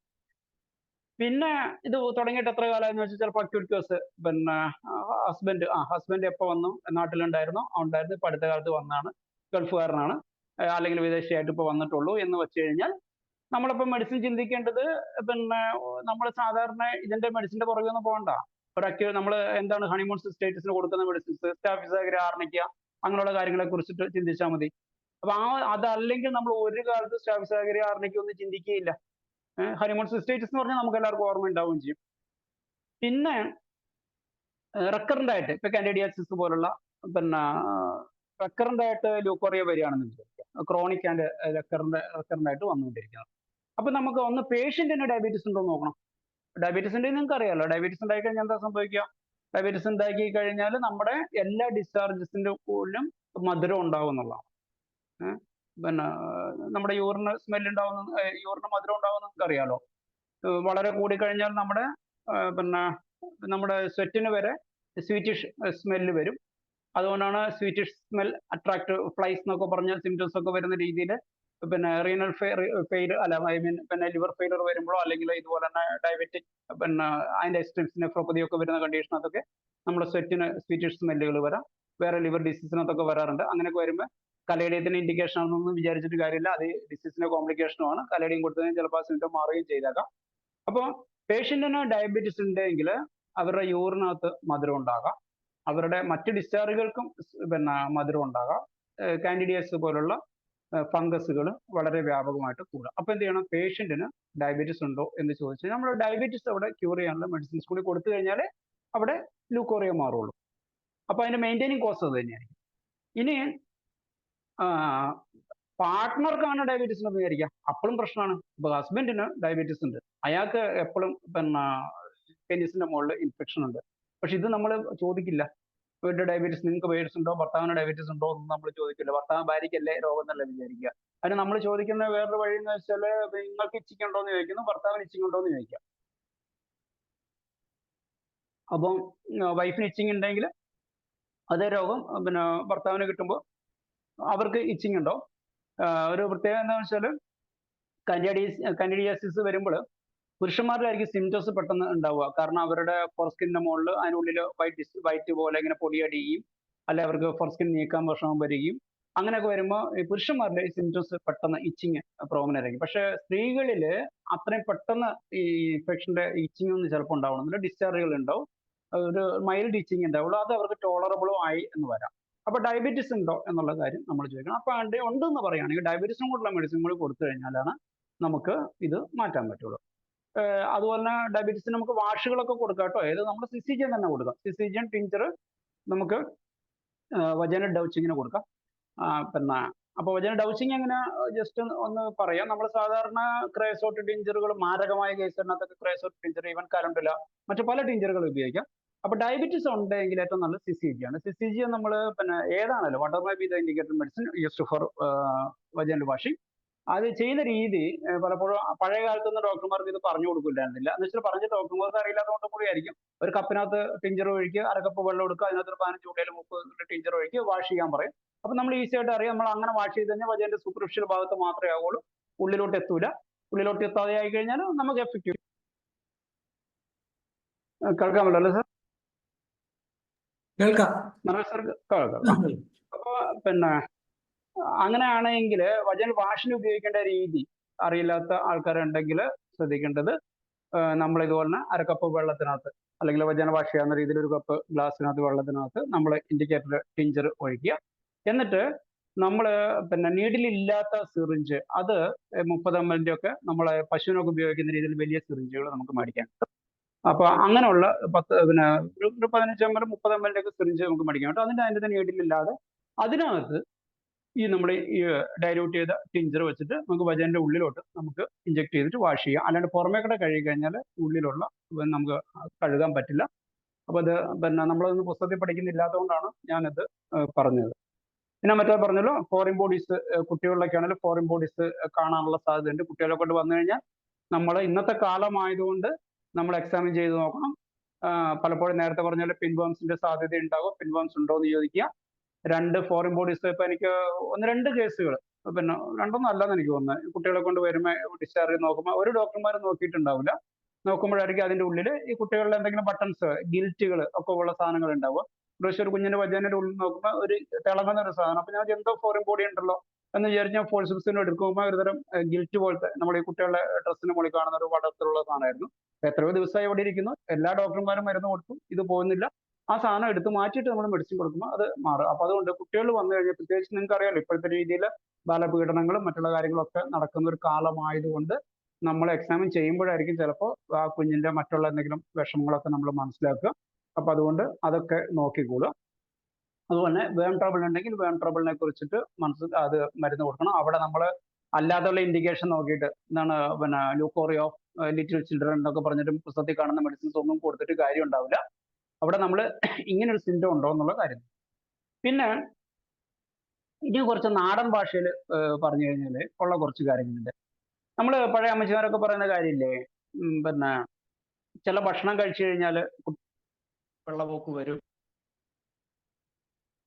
പുളിയുള്ള സാധനങ്ങൾ, പിന്നെ കൂടുതൽ ഉപ്പുള്ള സാധനങ്ങളൊക്കെ കഴിച്ചാൽ ചിലപ്പോൾ വരുന്നുണ്ട്. നമ്മുടെ മർഫീസ് മെറ്റനോമെഡിക്കൽ നോക്കിക്കഴിഞ്ഞാൽ ലൂക്കോറിയന്റെ അടിയിൽ ഇതൊക്കെ കിടപ്പുണ്ടെന്നേ. ലൂക്കോറിയ നിങ്ങൾ മർഫീസ് റഡാർ നോക്കി കഴിഞ്ഞാൽ റഡാറിനകത്ത് മർഫീസ് റെപ്പർട്ടറിയിൽ ആസിഡ് ഫുഡ് അഗ്രിവേഷൻ, ആസിഡ് ഫുഡ് കൊണ്ട് ലൂക്കോറിയ അഗ്രിവേറ്റ് ചെയ്യുന്നുണ്ടെങ്കിൽ നാട്രം ഫോസ്, സൈലീഷ്യ, ഇതൊക്കെയാണ് എഴുതിയിട്ടുള്ള മെഡിസിൻസ് ഉണ്ടാവുക. സാൾട്ട് ആൻഡ് സവർ നിങ്ങൾക്ക് അറിയാലോ, ഉപ്പും പുളിയൊക്കെ നാട്രം, ആയിടം, ഇത് നോക്കി ടിപ്പിക്കലായിട്ട് ലൂക്കോറിയ ക്രോണിസിറ്റി വന്നു കഴിഞ്ഞാൽ ഈ കോൺസ്റ്റിറ്റ്യൂഷൻ ഇമാസിയേറ്റഡ് ആകും. Somewhat look like natrum mur patient, sepia patient, phosphorus patient, iodum പോലെ തന്നെയാകും. നമ്മൾ നാട്രമൂറിനും സെപ്പിയയ്ക്കും അയടത്തിനും ഫോസ്ഫറസിനും എല്ലാം ഉപ്പിനോട് താല്പര്യം കൂടുതലുള്ള പേഷ്യൻസ് ആയിരിക്കും. ഫോസ്ഫറസിനാണെങ്കിൽ നമ്മൾ കൂടുതലായിട്ട് ഡിസൾഫറൈസ് കോൾഡ് വാട്ടർ ഉണ്ടാകും. അതിനകത്ത് അയഡം പേഷ്യൻസ് കുറച്ച് ഡാർക്ക് പേഷ്യന്റ് ആയിരിക്കും എന്നൊക്കെ പറഞ്ഞിരിക്കും. ഇതിനകത്ത് വിത്ത് അനീമിയ കാണുമെന്ന് വിചാരിക്കുക. അനീമിയ ഉണ്ടെങ്കിൽ നമ്മൾ മെഡിസിൻസ് കാൽക്കേരിയ കാർബും ഗ്രാഫൈറ്റിസും ആണ് പുസ്തകത്തിൽ കൊടുത്തിരിക്കുന്നത്. നമുക്ക് അനീമിയ കൊണ്ട് പിന്നെ ആൾക്കാർ തടി വെക്കാറുണ്ട്. ഒബിസിറ്റി കണ്ടിട്ട് ആൾക്ക് അനീമിയ ഇല്ലെന്ന് പറയാൻ പറ്റില്ലോ. ഒബിസിറ്റി ഉള്ള ആൾക്കാരിൽ നോക്കിക്കഴിഞ്ഞാൽ നല്ല അനീമിയ ഉണ്ടാകാൻ സാധ്യതയുള്ള കേസിനകത്ത് കാൽക്കേരിയ കാർബും ഗ്രാഫൈറ്റിസ് ആയിരിക്കും. ഈ ഒബിസിറ്റി വരുമ്പോൾ എന്തുകൊണ്ടാണ് അനീമിയ കാണുന്നതെന്ന് ഒരു ലോജിക്കൽ ഒരു ഉത്തരം പറഞ്ഞുതരാം. ഒരു ടോട്ടൽ നമ്മുടെ ബോഡിയിൽ ഒരു നിശ്ചിത അളവ് ബ്ലഡ് 6 to 8 ലിറ്റേഴ്സ് എന്ന് പറയുന്നത് ഇപ്പോൾ 8 ലിറ്റർ ആണെന്ന് വിചാരിക്കുക. ഇപ്പൊ എൻ്റെ ദേഹത്ത് 8 ലിറ്റർ പിന്നെ ബ്ലഡ് ഉള്ളൂ. ഞാൻ ഇപ്പോഴത്തെ രീതിയിൽ ഒരു 50 അല്ല 60 കിലോ വെയിറ്റ് ഉണ്ടെന്ന് വിചാരിക്കുക. ഇത് ഞാനിപ്പോൾ 100 കിലോ വെയിറ്റ് ഉള്ള ഒരു തടിയനായി കഴിഞ്ഞാൽ എൻ്റെ ശരീരത്തിൽ ഉടനെ 8 ലിറ്ററിന് പകരം 18 ലിറ്റർ ബ്ലഡ് ഒന്നും ആവില്ല. ഈ 8 ലിറ്റർ വേണം എൻ്റെ ശരീരത്തിൽ 100 ലിറ്റർ അല്ല ഈ 100 കിലോ ഉള്ള എൻ്റെ ശരീരത്തിൽ ഒപ്പിക്കാൻ. ഈ 8 ലിറ്റർ കൊണ്ട് വേണം ഈ 50 കിലോ ഉള്ളപ്പോൾ ഞാനും ഈ 100 കിലോ ഉള്ള ഞാനും ഒപ്പിക്കാൻ. അപ്പൊ എന്ത് ചെയ്യും? അനീമിയ ഉണ്ടോ? വളരെ സിമ്പിൾ ആണ്. അപ്പൊ അല്ലാണ്ട് നമ്മുടെ HB കൂടി പിന്നെ 14, 18 ഒന്നും കടന്നിട്ട് അങ്ങോട്ട് പോകുന്നില്ല. അപ്പൊ അതുകൊണ്ട് ചിലരിൽ സിംറ്റംസ് ഉണ്ടെങ്കിൽ നമുക്ക് പിന്നെ മെഡിസിനെ കുറിച്ച് ചിന്തിക്കണം. സിംറ്റംസ് ഇല്ല എന്ന് വിചാരിക്കാം, നോ പ്രോബ്ലം, നമുക്ക് അനീമിയ തോന്നിയാലും വലിയ അപകടമൊന്നുമില്ല. അപ്പൊ അങ്ങനെ വരുമ്പോൾ വിത്ത് അനീമിയ വരുന്ന ലൂക്കോറിയയ്ക്കുള്ള മെഡിസിൻസ് കാൽക്കേരിയ കാർബും ഗ്രാഫൈറ്റിസ് ആണ്. ഒബിസിറ്റിക്ക് ഏറ്റവും നല്ല മെഡിസിൻസിനകത്ത് കോൺസ്റ്റിറ്റ്യൂഷൻ മെഡിസിൻ നിങ്ങൾക്ക് അറിയാലോ, കാൽക്കേരിയ കാർബ്, ഗ്രാഫൈറ്റിസ്, അമോണിയം കാർബ്, പിന്നെ ക്യാപ്സിക്കം, ഇങ്ങനെയൊക്കെയുള്ള മെഡിസിൻസ് എല്ലാം വരും എന്നറിയാലോ, ഫൈറ്റിലൊക്കെ ബെറി ഒക്കെ വരും. അപ്പോൾ ഇതിനകത്ത് നമുക്ക് ലൂക്കോറിയം കൂടെ കൂടുതലുണ്ടാകുന്നത് മിക്കവാറും കാൽക്കേരിയ കാർബും ഗ്രാഫൈറ്റിസ് ആയിരിക്കും. ഈ കാൽക്കേരിയ കാർബും ഗ്രാഫൈറ്റിസും പെട്ടെന്ന് തിരിച്ചറിയാൻ എളുപ്പ വഴി പിന്നെ കാൽക്കേരിയ കാർബ് പേഷ്യൻസ് നമ്മൾ ഫാറ്റ് ഫെയർ ആൻഡ് ഫ്ലാബി എന്നൊക്കെ പറയുമല്ലോ. അപ്പോൾ വിത്ത് നല്ല വേർപ്പുണ്ടാവും. പക്ഷേ ഗ്രാഫൈറ്റിസിന് ഇത്രയും ഭംഗിയുള്ള സ്കിൻ ആയിരിക്കില്ല, നല്ല തടിയുള്ള ആൾക്കായിരിക്കും. ഒറ്റ നോട്ടത്തിൽ സ്കിൻ ഡിസീസ് ഉണ്ടാകും.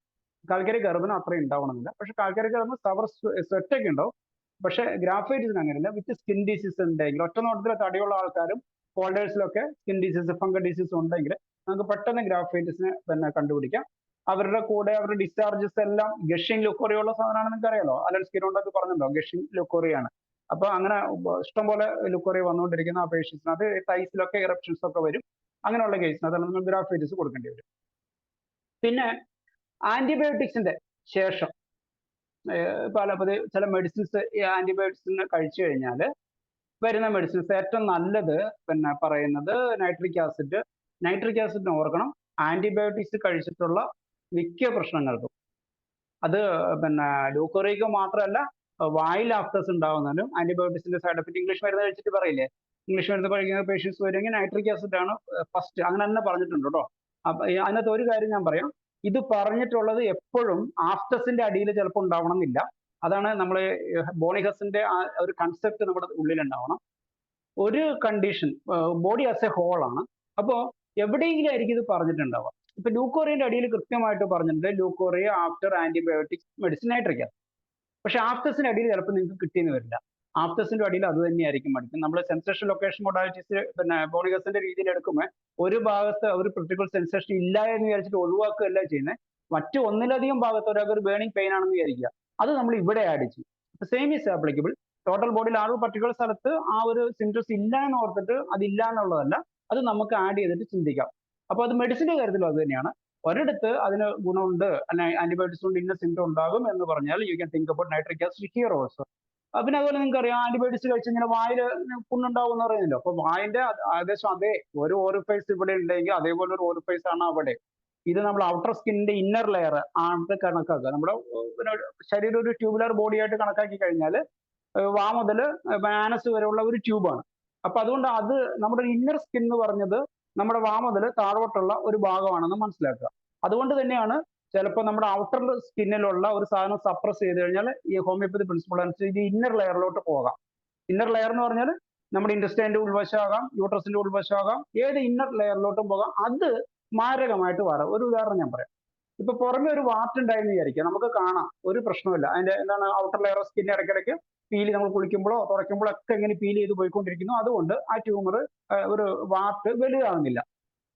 ഇതേ ഒരു വാർട്ട് ഇത്രേ ഉള്ളൂ, അതേ വലിപ്പമുള്ള വാർട്ട് നമ്മുടെ വോക്കൽ കോഡിന്റെ ഉള്ളിലോ വേറൊരു ഭാഗത്തുമാണെന്ന് വിചാരിക്കുക. എന്താണ് സംഭവിക്കുക? ഉടനെ നമ്മൾ ട്യൂമർ എന്നുള്ള രീതിയിൽ ചിന്തിക്കുന്ന ഒരു ക്യാൻസർ ആയിട്ട് കണക്കാക്കരുത്. കാരണം അത് വീർത്ത് വന്നുകൊണ്ടിരിക്കുന്നു, അതിന്റെ ഔട്ടർ പിന്നെ ഷ്രെഡിങ്സ് മര്യാദയായിട്ട് നടക്കൂല, ഈ സാധനം വീർത്തിട്ട് വരും. അപ്പൊ ഇത് ഔട്ടർ ലെയറിൽ ആയതുകൊണ്ടാണ് പലപ്പോഴും നമുക്ക് ഇതൊന്നും ക്യാൻസർ ആയിട്ട് മാറാത്തത്. ഇത് ഇന്നർ ലെയറിൽ വന്നു കഴിഞ്ഞാൽ അതിന്റെ മുകളിൽ ശരീരം ഉണ്ടാക്കുന്ന പിന്നെ ഡൈജസ്റ്റീവ് ജ്യൂസസും മറ്റ് എൻസൈംസും ഒക്കെ പ്രവർത്തിക്കുമ്പോൾ ഇത് മറ്റൊരു രൂപത്തിലോട്ട് മാറുകയും ചെയ്യും. അപ്പൊ ഞാൻ ആന്റിബയോട്ടിക്സിനെ കുറിച്ച് പറഞ്ഞത്, ആന്റിബയോട്ടിക്സിന് ആഫ്റ്റർ ഉപയോഗിക്കുന്ന മെഡിസിൻസ് മർക്സോള്, നാട്രമോർ, നൈട്രിക് ആസിഡ്, തൂജ, പൾസാറ്റിലെ ഒക്കെ വരും. അപ്പൊ അതിനകത്ത് ഈ തൂജ നൈട്രിക് ആസിഡും പലയിടത്തും കാണാം. ഈ ക്രോണിക് ലൂക്കോറിയയില് പുസ്തകത്തിൽ കാണുന്ന ഒരു മെഡിസിനാണ് തൂജ നൈട്രിക് ആസിഡ്. എന്തുകൊണ്ടാണ് ഈ തൂജ നൈട്രിക് ആസിഡ് വന്നതെന്ന് ഹോമിയോപ്പത്തിക് വ്യൂവിൽ ഒന്ന് ചിന്തിച്ചു നോക്കൂ. സൈക്കോസിസിന്റെ ക്യൂറിന്, റാഡിക്കൽ ക്യൂറിന് ഹനുമാൻ ഓർഗനോൺ ഓഫ് മെഡിസിൻ, മെറ്റമെഡിക്കലല്ല പറഞ്ഞിരിക്കുന്നത് കേട്ടോ, ഓർഗനോണിൽ പറഞ്ഞിരിക്കുന്ന സാധനമാണ് സൈക്കോസിസ് റാഡിക്കലായിട്ട് മാറ്റണമെങ്കിൽ നൈട്രിക് ആസിഡും തൂജയും വേണമെന്നാണ്. ഈ സൈക്കോസിസ് എന്താണെന്ന് നമ്മൾ പിന്നെ മയോസത്തിൽ പഠിച്ചത് ഓർമ്മയുണ്ടോ? സൈക്കോസിസ് പറഞ്ഞിരിക്കുന്നതാണ് സപ്രസ്ഡ് ഗൊണോറിയ വരുമ്പോഴാണ് ഈ പലപ്പോഴും ഈ സൈക്കോസിസ് വരുന്നതെന്ന് പറഞ്ഞിട്ടുണ്ട്. അപ്പൊ അതിന്റെ കിങ് ആണ് നമ്മൾ തൂജ എന്ന് പറയുന്നത്, നിങ്ങൾക്ക് അറിയാമല്ലോ. അതിന്റെ ക്യൂ എന്ന് പറയുന്നത് മെഡോർണോ ആണ്. അപ്പൊ അതുകൊണ്ട് ആന്റിസൈക്കോട്ടിക്. അപ്പൊ ഇതിന്റെ ഈ കിങ്ങും ക്യൂവിനും നമുക്ക് ഇങ്ങനെയുള്ള കേസിനകത്ത് ഉപയോഗിക്കാം. പിന്നെ മറ്റൊരു പോയിന്റ് കൂടി പറയാം. ജെനിറ്റാലിയയിലെ എന്തസുഖം വന്നാൽ, ജെനിറ്റാലിയയിൽ whatever may be the disease, നിങ്ങൾക്ക് മെഡിസിൻ കിട്ടുന്നില്ല എങ്കിൽ ഒരു സിഫിലിനം എഴുതാം. കാരണം സിഫിലിനും അതുപോലെ തൂജയും ഒക്കെ പ്രിസ്ക്രൈബ് ചെയ്യാം. കാരണം ആ പോർഷൻ എന്താ പറയാ, ഒരു വെനറൽ ഏരിയ ആണ്. ആ ഏരിയയിൽ ഒരു ഡിസീസ് വന്നു, വെനറൽ ഏരിയ. അതുകൊണ്ട് നമ്മളിത് വെനറൽ ഡിസീസ്, നമുക്ക് പേരിടുന്ന ഈ പുസ്തകത്തിലെ അക്കാഡമിക് പേരെന്നുള്ളതല്ല, ആ ഭാഗത്ത് വരുന്ന പല കാരണങ്ങളും ചിലപ്പോൾ നമ്മൾ ഉള്ളപ്പോൾ നമ്മുടെ കുഴപ്പം കൊണ്ട് വന്നതായിരിക്കാം, നമുക്ക് ഇൻഫെക്ഷൻ കിട്ടിയായിരിക്കാം, അല്ലെങ്കിൽ തലമുറയിൽ കിട്ടിയ ഇൻഫെക്ഷൻ വരെ അവിടെ ബാക്കി നിൽക്കുക എന്നുള്ളതാണ്. അപ്പൊ അതുകൊണ്ട് നിങ്ങൾക്ക് അങ്ങനെ ചിന്തിക്കുമ്പോൾ ഇടയ്ക്ക് ഒരു ഇന്റർകറന്റ് ആയിട്ട് മാറാരോഗങ്ങളായിട്ട് നേരത്തെ പറഞ്ഞ ക്രോണിക് ലൂക്കോറിയൊക്കെ വരുമ്പോൾ നിങ്ങൾക്ക് ആന്റിസൈക്കോട്ടിക്കും ആന്റിസിഫിലിറ്റിക്കുമായിട്ടുള്ള മെഡിസിൻസ് കൊടുക്കാമെന്നുള്ള കാര്യം ആലോചിക്കുക. അതുപോലെ ചില കണ്ടീഷൻസ്, അഗ്രിവേഷൻ അമൽട്രേഷൻസ് ഏതെങ്കിലും കിട്ടുന്നുണ്ടെങ്കിൽ നിങ്ങൾ അതിന് പ്രാധാന്യം കൊടുക്കുക. അമൽട്രേഷൻ ബൈ കോൾഡ് വാഷിംഗ് മെഡിസിൻ അലുമിനിയാണ്. അപ്പൊ ഇങ്ങനെ അഗ്രിവേഷൻ ഫാക്ടേഴ്സ് അമൽട്രേഷൻ ഞാൻ പറഞ്ഞല്ലോ, ഒരു സിംഗിൾ ലൂക്കോറിയ കേസ് ആയിക്കോട്ടെ, ആ ലൂക്കോറിയ കേസിനകത്ത് നിങ്ങൾ ചെയ്യേണ്ടത് നിങ്ങൾക്ക് പിന്നെ പോസിബിൾ ആയിട്ടുള്ള എല്ലാ സിംറ്റത്തിന്റെ സാധ്യതകളും നിങ്ങൾ ഉപയോഗിക്കുക എന്നുള്ളതാണ്. ഇതിന്റെ കോസറ്റീവ് ഓർഗാനിസംസും കൂടെ നിങ്ങൾക്ക് അറിയാവുന്ന കാര്യങ്ങൾ, അതുകൊണ്ട് പറഞ്ഞിട്ട് നമ്മുടെ സമയം പോയിക്കൊണ്ടിരിക്കുകയാണ്, 10:15 തോന്നുന്നു. പിന്നെ നിങ്ങൾക്കറിയാം കോമണസ്റ്റ് ആയിട്ട് വരുന്നതാണ് കാൻഡിഡിയ അല്ലെ, കാൻഡിഡിയാസിസ് എന്ന് പറയും, കാൻഡിഡിയ ആൽബിക്കൻസ് എന്ന് പറയുന്നത്.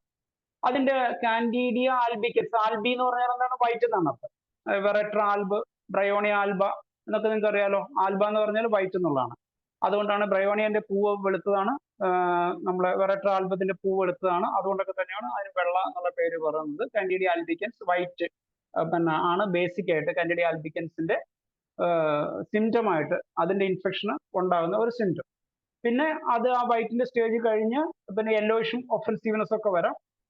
ധാരാളം പിന്നെ മെഡിസിൻ ഉണ്ട്. നിങ്ങൾക്ക് പുസ്തകം നോക്കി അറിയാവുന്നതാണ്. കാൽക്കരി ഫോസ്, ഹെലോണിസ്, ലൈക്കോപ്പൊടി, മെഡോർൺ എല്ലാം അറിയാവുന്ന മെഡിസിൻസ് തന്നെ. പിന്നെ അറിയില്ലാത്തത് മെഡിസിനകത്ത് ഞാൻ രണ്ടുമൂന്ന് പിന്നെ പ്രോബിംഗ് ആയിട്ടുള്ള മറ്റു 2 ഇൻഡിക്കേഷൻസ് പറഞ്ഞുതരാം. അതാണ് ശ്രദ്ധിക്കുക. ഒന്ന്, അതിനകത്ത് 3 മാർക്ക് നാട്രം ഫോസും പൾസാറ്റിലും 2G ഒക്കെയാണ്. ബൊറാക്സ് ഞാൻ നേരത്തെ പറഞ്ഞ അതേ ലോജിക്ക് തന്നെ ഉപയോഗിച്ചാൽ മതി. നിങ്ങൾ വായിലാണ് ഈ വൈറ്റ് ഡിസ്ചാർജ് ഉള്ള ഒരു വൈറ്റിഷ് ആയിട്ടുള്ള ഒരു അൾസർ വന്നതെന്ന് വിചാരിക്കുക. അല്ലെങ്കിൽ വയറ്റിൽ എന്ത് ഡിസ്ചാർജ്, ലുക്കോപ്ലേക്കി ആയിക്കോട്ടെ, water may be, if there is A white discharge from mouth എന്ന് കണ്ടു കഴിഞ്ഞാൽ നിങ്ങൾ ഏതാ കൊടുക്കുക? യാതൊരു സംശയവും വേണ്ട, നിങ്ങൾ ബൊറാക്സ് ആയിരിക്കും നിങ്ങളുടെ മനസ്സിൽ ആദ്യം വരിക. ബൊറാക്സ്. പിന്നെ കാലിക്ലോറിക്കം നിങ്ങൾക്കറിയാലോ. കാലിക്ലോറിന്റെ എല്ലാ ഡിസ്ചാർജുകളും വൈറ്റിഷ് ആണെന്ന് പുസ്തകത്തിൽ പറഞ്ഞിട്ടുണ്ട്. കാലിമൂറ് വേറെ, കാലിക്ലോർ കണ്ടറിയാലോ. KCl ഉം KCl2 ആണ്. അപ്പൊ അതിനകത്തൊരു തമാശ പറയാം. ഒരു പേഷ്യന്റിന് ഭാര്യയ്ക്ക് പിന്നെ ലൂക്കോറിയക്ക് വന്നു. പിന്നെ അപ്പോൾ ഭർത്താവിന് ഞാൻ ഇൻഡിക്കേഷൻ വൈറ്റ് ഡിസ്ചാർജ്, ഇച്ചിങ് ഉണ്ട് പിന്നെ എന്നൊക്കെ പറഞ്ഞപ്പോൾ ഞാൻ ബൊറാക്സ് കൊടുത്തു. ഭർത്താവിനെ ചോദിച്ചു കഴിഞ്ഞപ്പോൾ അയാൾക്ക് ഓറൽ കാൻഡിഡിയാസിസ് ഉണ്ട്, അയാൾക്കും ബൊറാക്സും കൊടുത്തു. കാരണം എന്താ നിങ്ങൾ ഊഹിച്ചാൽ മതി. അപ്പൊ പിന്നെ ഒരു മെഡിസിൻ ടൊറുലയാണ്. ടൊറുല നിങ്ങൾ കേട്ടിട്ടുണ്ടോ? ടൊറുല നമ്മുടെ ഈസ്റ്റിൽ നിന്ന് ഉണ്ടാക്കുന്ന മെഡിസിൻ ആണ്. ഈ ടൊറുലേന്റെ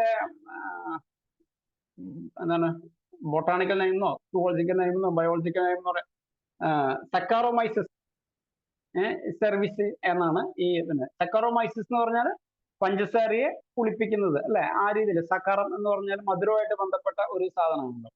അപ്പൊ ഈ ഈസ്റ്റ് ബാധ നമ്മൾ സാധാരണ ആൽബിക് ക്യാൻസർ ഇതൊരു ഫംഗസ് തന്നെയാണല്ലോ. അപ്പൊ ഈ ഡയബറ്റിക് പേഷ്യൻസിനകത്ത് മധുരമാണ് അവരുടെ ഡിസ്ചാർജിനകത്ത്, ഓർഗൻസിനും ഓറിഫൈസിനകത്തെല്ലാം മധുര ഇതുണ്ടാവും. അതുകൊണ്ട് തന്നെ അവരിൽ മറ്റൊരു തരം ഫംഗസ്, അവിടെ ഈസ്റ്റ് ഫംഗസ് വരുന്നെന്നുള്ളതല്ല അർത്ഥം. പക്ഷേ ഈ പ്രിൻസിപ്പിൾ വെച്ചിട്ട് നിങ്ങൾക്ക് ടൊറുല എന്ന് പറഞ്ഞ മെഡിസിൻ, ടൊറുല അറിയാമായിരിക്കും, അല്ലെങ്കിൽ ബോറയ്ക്കൊന്ന് വായിച്ചു നോക്കുക. ടൊറുല നമുക്ക് ഉപയോഗിക്കാൻ പറ്റും. അത് കാൻഡിഡിയ ആൽബിക്കൻസിന് ബ്ലൈൻഡ് ആയിട്ട് പ്രിസ്ക്രൈബ് ചെയ്യാൻ പറ്റുന്ന മെഡിസിൻസിൽ ഒന്നാണ് torula. Think about borax and torula other than the commonest medicine you all know from the material. പിന്നെ ട്രൈക്കോമോണാസ് ആണ് കാൻഡിഡിയ. നമ്മൾ ഫംഗസിനകത്തുള്ളത് പറഞ്ഞു. അതിന് ബാക്ടീരിയനെ കുറിച്ചറിയാം. ബാക്ടീരിയകള് ഹിമോഫിലസ് ബാക്ടീരിയ, ഹിമോഫിലസ് ഇൻഫ്ലുവൻസ എന്നാണ് ബാക്ടീരിയന്റെ പേര്. ഈ ഹിമോഫിലസ് ഇൻഫ്ലുവൻസ എന്ന് കേൾക്കുമ്പോൾ നമ്മൾ ഉടനെ കയറി ഇൻഫ്ലുവൻസ വൈറസ് ആണെന്നുള്ള കാര്യം ഓർക്കണേ. ഹിമോഫിലസ് ഇൻഫ്ലുവൻസ എന്നുള്ളത് ബാക്ടീരിയ ആണ്, ഗ്രാം നെഗറ്റീവ് ബാക്ടീരിയ ആണ്. ഇതിനകത്ത് പിന്നെ നമ്മളെ വജനോസിസ്, ഈ ലൂക്കോറിയ ഉണ്ടാകും. ഏത് മെഡിസിൻ അടിക്കാം? മർഫി തന്നെ. റഡാറിനകത്ത് മർഫീസ് മെട്രിമേഡിക്ക് നോക്കുക. അതിനകത്ത് ഹീമോഫിലസ് ലൂക്കോറിയന്റെ അടിയിൽ വജനൈറ്റിസ് ഉണ്ട്. വജനൈറ്റിസിന്റെ അടിയിൽ ഹീമോഫിലസ് രോഗാണുബാധയും കൊണ്ടുള്ള മെഡിസിൻസ് പറഞ്ഞിട്ടുണ്ട്. അതും മെഡോർണം, പൾസാറ്റില, തൂജയൊക്കെ തന്നെയാണ്. നേരത്തെ പറഞ്ഞ പോലെ തൂജ, മെഡോർണം, കിങ്ങും ക്യൂനും ആണ് സൈക്കോസിസിന്. പിന്നെ സെപ്പിയും നാട്രോഫോസും ഒക്കെയാണ്. അപ്പോ പിന്നെ അതിനകത്ത് ഞാൻ നേരത്തെ പറഞ്ഞതുപോലെ കാൻഡിഡിയക്കകത്ത് നാട്രോഫോസ് വരുന്നുണ്ട്. ഹീമോഫിലസിനകത്തും നാട്രോഫോസ് ആണ് ഒരു മെഡിസിൻസ് വരിക. പല കണ്ടീഷനകത്ത് നാട്രോഫോസ് ആണ് പിന്നെ ലൂക്കോറിയയ്ക്ക് വരാറുള്ള ഒരു മെഡിസിൻ. ഇപ്പൊ നാട്രോഫോസ് എന്താണെന്ന് നമ്മൾക്ക് സാധാരണ ഞാൻ പറഞ്ഞാൽ അപ്പക്കാരായിട്ട് നമ്മൾ ഉപയോഗിക്കുന്നത് നാട്രം കാർബാണ്. നാട്രോഫോസിന്റെ ഉപയോഗങ്ങൾ നിങ്ങളൊന്ന് പിന്നെ ഈ ഇത് നോക്കുക, നമ്മളെ ഈ ഗൂഗിൾ ചെയ്ത് നോക്കുക. അപ്പൊ അതിനകത്ത് കാണുന്നത് തന്നെ ആപ്ലിക്കേഷൻ എന്തൊക്കെയാണെന്ന് അറിയാമോ? ഈ ഫുഡ് ആൻഡ് വാട്ടർ ട്രീറ്റ്മെന്റിനാണ് ഉപയോഗിക്കുക. Sodium phosphate is often used for emulsifier ആയിട്ട്. എമൾസിഫയർ എന്ന് പറഞ്ഞാൽ നിങ്ങൾക്കറിയാം എമൽഷൻസ് ഉണ്ടാക്കാൻ, രണ്ട് മിക്സ് ചെയ്യാത്ത സാധനങ്ങളെ മിക്സ് ചെയ്യാൻ വേണ്ടിയിട്ട് ഈ സോഡിയം ഫോസ്ഫേറ്റ് ഉപയോഗിക്കും. പിന്നെ തിക്കനിങ് ഏജൻസ് ആയിട്ട്, ഇതെല്ലാം ബേക്കറിയിലാണ് ഉപയോഗിക്കുക. ലീവനിങ് ഏജന്റ് ആയിട്ടാണ്. ലീവനിങ് ഏജന്റ് എന്ന് പറഞ്ഞാൽ പതപ്പിക്കുന്ന, പുളിപ്പിക്കുന്ന ഏജന്റ് ആയിട്ട് ഉപയോഗിക്കുന്ന. നമ്മൾക്ക് ഈ ബേക്കറിയൊക്കെ അറിയാലോ, ഇങ്ങനെ വീർത്ത് വരുന്നത് അതിൻ്റെ ഉള്ളിൽ ഈ സോഡിയം ഫോസ്ഫേറ്റ് ചേർത്തിട്ടാണ്. അപ്പൊ ലീവനിങ് ഏജന്റ് ആയിട്ട് ഉപയോഗിക്കുന്ന ഒരു സാധനമാണ്. അപ്പൊ അവിടെ നമ്മൾ ഈസ്റ്റ് ഒക്കെ നടക്കുന്ന അതേപോലെ ഒരു കെമിക്കൽ പ്രോസസ്സിംഗ് ആണ് നടക്കുക, ഒരു കെമിക്കൽ ഫെർമെന്റേഷൻ അവിടെ നടക്കുന്നു. നിങ്ങൾ ആലോചിച്ച് നോക്കുക, സമാനമായിട്ടുള്ള ഒരു പ്രവർത്തനമാണ് ഈ വജൈനയിലും അവിടെ നടന്നുകൊണ്ടിരിക്കുന്നത്. കാരണം അവിടെ പിന്നെ അവിടെയുള്ള സെൽസും അവിടുത്തെ ഡിസ്ചാർജുകളിനകത്തുള്ള അന്നജത്തെ ഇത് പുളിപ്പിച്ച് ഇതിനൊരു പിന്നെ ഇതൊക്കെ വരുന്നത് കൊണ്ടായിരിക്കാം, ഡിസ്ചാർജുകൾ ഉണ്ടാക്കാൻ കാരണമായതുകൊണ്ടായിരിക്കാം ഒരുപക്ഷെ നമ്മുടെ സോഡിയം ഫോസ്ഫേറ്റ്, നാട്രം ഫോസ് നമുക്ക് മെഡിസിൻ ആയിട്ട് വരിക. ഇതേ ഇൻഡിക്കേഷൻ, ഈ പുളിപ്പിക്കുന്നതും ഈ ഗ്യാസ് ഫോം ചെയ്യുന്നതുമായ പ്രവൃത്തി പോസിബിൾ ആയതുകൊണ്ടാണ് നാട്രം ഫോസ് നമ്മൾ അസിഡിറ്റിക്ക് ഉപയോഗിക്കുന്ന ബയോകെമിക്കായിട്ട് മാറുന്നത് എന്നുള്ള കാര്യം ഓർപ്പിക്കുകയാണ്. പലപ്പോഴും ഇത് എന്തുകൊണ്ട് നാട്രോഫോസ് വന്നെന്നുള്ളത്, നാട്രോഫോസിന്റെ മെറ്റീരിയൽ പ്രോപ്പർട്ടിയിൽ ഒന്ന് നേരത്തെ പറഞ്ഞ പോലെ ഈ ലീവനിങ് ഏജന്റ് ആണ്. അപ്പൊ എന്ന് വെച്ചാൽ പഫിങ് ഉണ്ടാക്കുന്ന, പിന്നെ ഗ്യാസ് ഫില്ല് ചെയ്യുന്ന, നമ്മുടെ ബേക്കറി സാധനങ്ങൾ സോഫ്റ്റ് ആക്കുന്ന ഒരു പ്രോസസ്സിങ് ഇതിനുള്ളത് കൊണ്ടാണ് നാട്രോഫോസ് നമ്മൾ ബയോകെമിക്കായിട്ട് നമ്മൾ ഗ്യാസ് ട്രബിളിനൊക്കെ ഉപയോഗിക്കുന്നത് എന്നുള്ള കാര്യം ഇവിടെ ഓർപ്പിക്കുകയാണ്. പിന്നെ നമ്മൾ വജൈനൽ ഡിസ്ചാർജിനകത്ത് സ്റ്റഫൈലോകോക്കസ് വരും. അപ്പൊ അതിനകത്ത് നമുക്ക് കാലിബേക്യം, നൈട്രിക് ആസിഡ്, അലുമിന, മെർസോളൊക്കെ തന്നെ മെഡിസിൻ വരും. അവിടെ നമുക്ക് സ്റ്റഫൈലോകോക്സിനും കൂടി. പക്ഷെ ഇതൊക്കെ അറിയണമെങ്കിൽ ഈ വജൈനൽ ഡിസ്ചാർജ് പരിശോധിച്ചിട്ട് നോക്കണം. ചില കേസിനകത്ത് ക്രോണിക് മാറാത്ത കേസുകളിനകത്ത് ഇതിനകത്ത് രോഗാണു ഏതാണെന്ന് നമുക്ക് സ്ലൈഡ് വഴി ലാബുകളിൽ പരിശോധിച്ച് അറിയാൻ പറ്റും. ഗൊണോറിയ, ലൂക്കോറിയ വരും. അതിനകത്ത് നമ്മൾ നേരത്തെ പറഞ്ഞാൽ തൂജ, പൾസാറ്റ, നൈട്രിക് ആസിഡ് ഒക്കെ തന്നെയായിരിക്കും. ഫോറമോർ, കനാബിസ് സെറ്റൈവ, മെഡോർണ, പ്ലാറ്റിന, സെപ്പിയ, പിന്നെ കൊപ്പൈവ, ഒഫിഷനാലിസ് ഇവയൊക്കെയാണ് വരിക. ട്രൈക്കോമോണിയാസിസ് നിങ്ങൾക്കറിയാം, ഒരു ഏകകോശ ജീവിയാണ്. അതിനകത്താണ് ഒറ്റ പോയിന്റ് നമുക്ക് ഓർക്കേണ്ടത്. ട്രൈക്കോമോണിയാസിനകത്താണ് ഫ്രോത്തി ലൂക്കോറിയ, ഫ്രോത്തി പതപത പോലെയുള്ള ലൂക്കോറിയ. അതിനകത്ത് കൊമള കാണുന്നുണ്ടെങ്കിൽ, അതുപോലെ തിക്കൻ ഗ്രീനിഷ് യെല്ലോ ഒക്കെ വരുന്ന ഇതിനകത്ത് ട്രൈക്കോമോണിയാസ് ആണ്. നമ്മൾ ഒറ്റ ഇതിനകത്ത് തിരിച്ചറിയാൻ, ലൂക്കോറിയയുടെ തിരിച്ചറിയാൻ രോഗാണുവിനെ കൊണ്ട് നമ്മൾ തിരിച്ചറിയുന്ന എടുപ്പുള്ള വഴിയാണ്. കാൻഡിഡിയസിനകത്ത് മിക്കവാറും വൈറ്റിഷ് യെല്ലോയിഷ് ഒക്കെ ആയിരിക്കും. ട്രൈക്കോമോണിയസിനകത്ത് ഗ്രീനിഷ് യെല്ലോ വരും. പക്ഷേ ഈ പത ഉണ്ടാകുന്നത് ട്രൈക്കോമോണിയസിനകത്താണ്. നമുക്കറിയാലോ, ഈ ഗ്രീനിഷ് യെല്ലോ വന്നു കഴിഞ്ഞാൽ മെഡിസിൻ മിക്കവാറും നമുക്ക് പൾസാറ്റിനെ പോലുള്ള medicines, calcarea, kreosote, merc sol, nitric acid, sepia, thuja, പൾസാറ്റിലേക്ക് ആയിരിക്കും. ഈ ഗ്രീനിഷ് യെല്ലോ ഡിസ്ചാർജ് എന്നുള്ളത് നമുക്ക് പൾസാറ്റിലിന്റെ ഒരു കോമണസ്റ്റ് ആയിട്ടുള്ള ഇൻഡിക്കേഷൻ ആയിരിക്കും. പിന്നെ അപ്പോൾ ഇവയാണ് രോഗാണുക്കൾ കൊണ്ടുകൂടി നമുക്ക് കണക്കാക്കാനുള്ളത്. മനോജ് സാർ, സമയം തീർന്നോ? ഇല്ല, ഒരു കാര്യം ചെയ്തല്ല, ഒരു ഗീതാമഠത്തെ കുറിച്ച് എന്നുള്ള അഭിപ്രായങ്ങൾ നിർത്താം. ശരി ശരി ശരി, നമുക്ക് 7 മിനിറ്റ് കൂടെ ഉള്ളൂ. നമുക്ക് പറ്റിയ രണ്ടുപേരുണ്ട്. അബ്ദുൽ സലാം സാറും ഉണ്ട്, നമ്മുടെ ഗീതാ മേഡം ഉണ്ട്. Okay okay, most welcome Geetha madam. അപ്പൊ ഇനി മാഡത്തിനെ കുറിച്ച് എന്തെങ്കിലും പറയാനുണ്ടെങ്കിൽ നമുക്ക് പിന്നെ സ്മരിക്ക് 2 വാക്ക് പറയുകയും ചെയ്യാം. പിന്നെ ഇന്നത്തെ ക്ലാസ് നമുക്ക് ഈ രീതിയിൽ പൂർത്തിയാവും. ഗീതാ മേഡം അൺമ്യൂട്ട് ചെയ്യാമോ?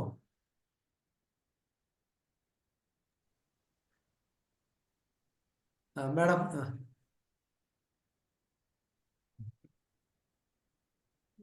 നമസ്കാരം. തന്നെ ഇങ്ങനെ ഒരു സബ്ജക്റ്റ് തിരഞ്ഞെടുത്തൊരു സ്പീച്ച് നടത്തിയതിന് ഡോക്ടർ മനോജിനോടുള്ള സ്നേഹവും സന്തോഷവും അറിയിച്ചു കൊള്ളട്ടെ.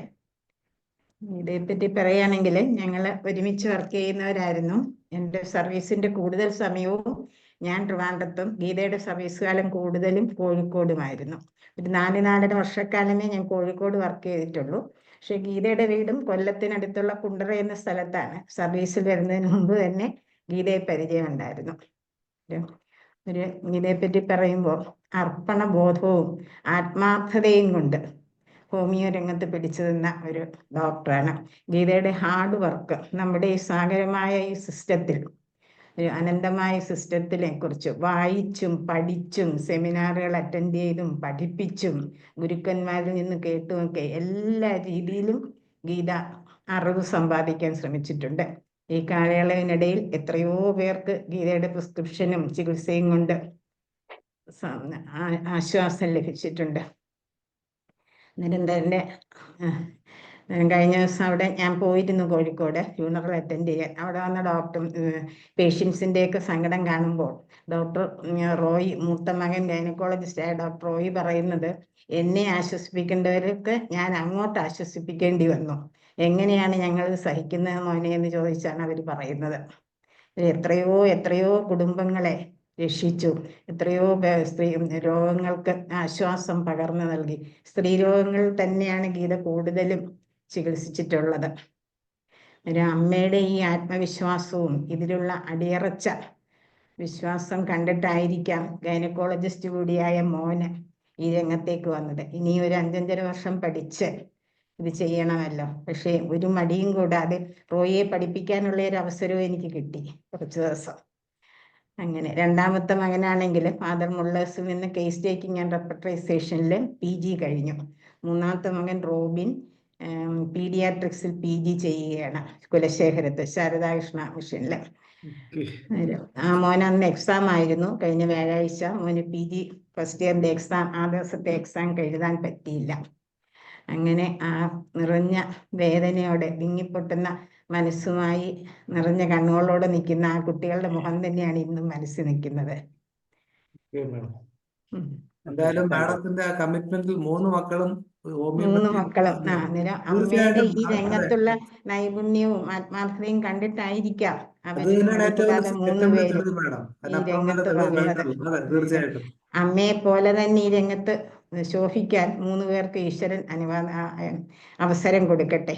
പിന്നെ അവർക്ക് സംഭവിച്ച തീരാ നഷ്ടം ഗീതയുടെ ഹസ്ബൻഡ് ജെയിംസ് സാറിനും ഈ 3 മക്കൾക്കും സംഭവിച്ച തീരാ നഷ്ടം സഹിക്കാനുള്ള ശക്തി കൂടി ജഗദീശ്വരൻ അവർക്ക് നൽകട്ടെ എന്ന് പ്രാർത്ഥിക്കുന്നു.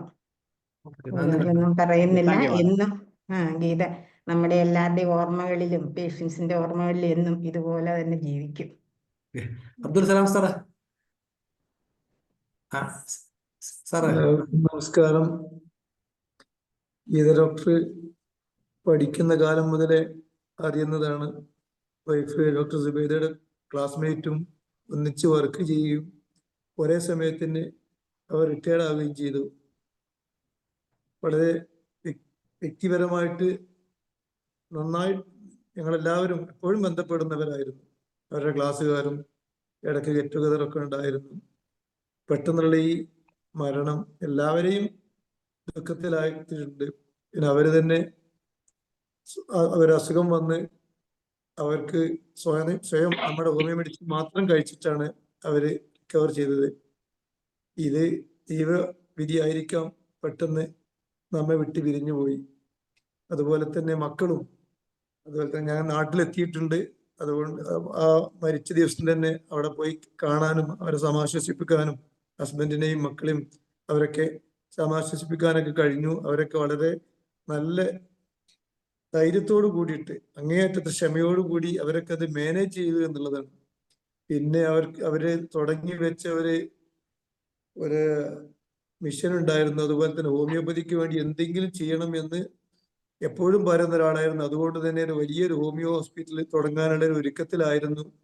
അവരുടെ ഹസ്ബൻഡ് പറഞ്ഞത് ഈ വർഷം അത് പണി കഴിഞ്ഞ് ഉദ്ഘാടനം ചെയ്യണം എന്നൊക്കെ ആയിരുന്നു ഉദ്ദേശിച്ചത് എന്ന് പറഞ്ഞപ്പോ നമ്മളൊക്കെ പറഞ്ഞു അത് ദൈവത്തിന്റെ വിധിയായിരിക്കും, ബാക്കി ഇനി മക്കൾ നടത്തട്ടെ. മക്കളും പറഞ്ഞു ഏതായാലും അതാണ് നമ്മുടെ ഉദ്ദേശം, അമ്മ തുടങ്ങി വെച്ചത് ഞങ്ങൾക്ക് പൂർത്തിയാക്കണം എന്ന്.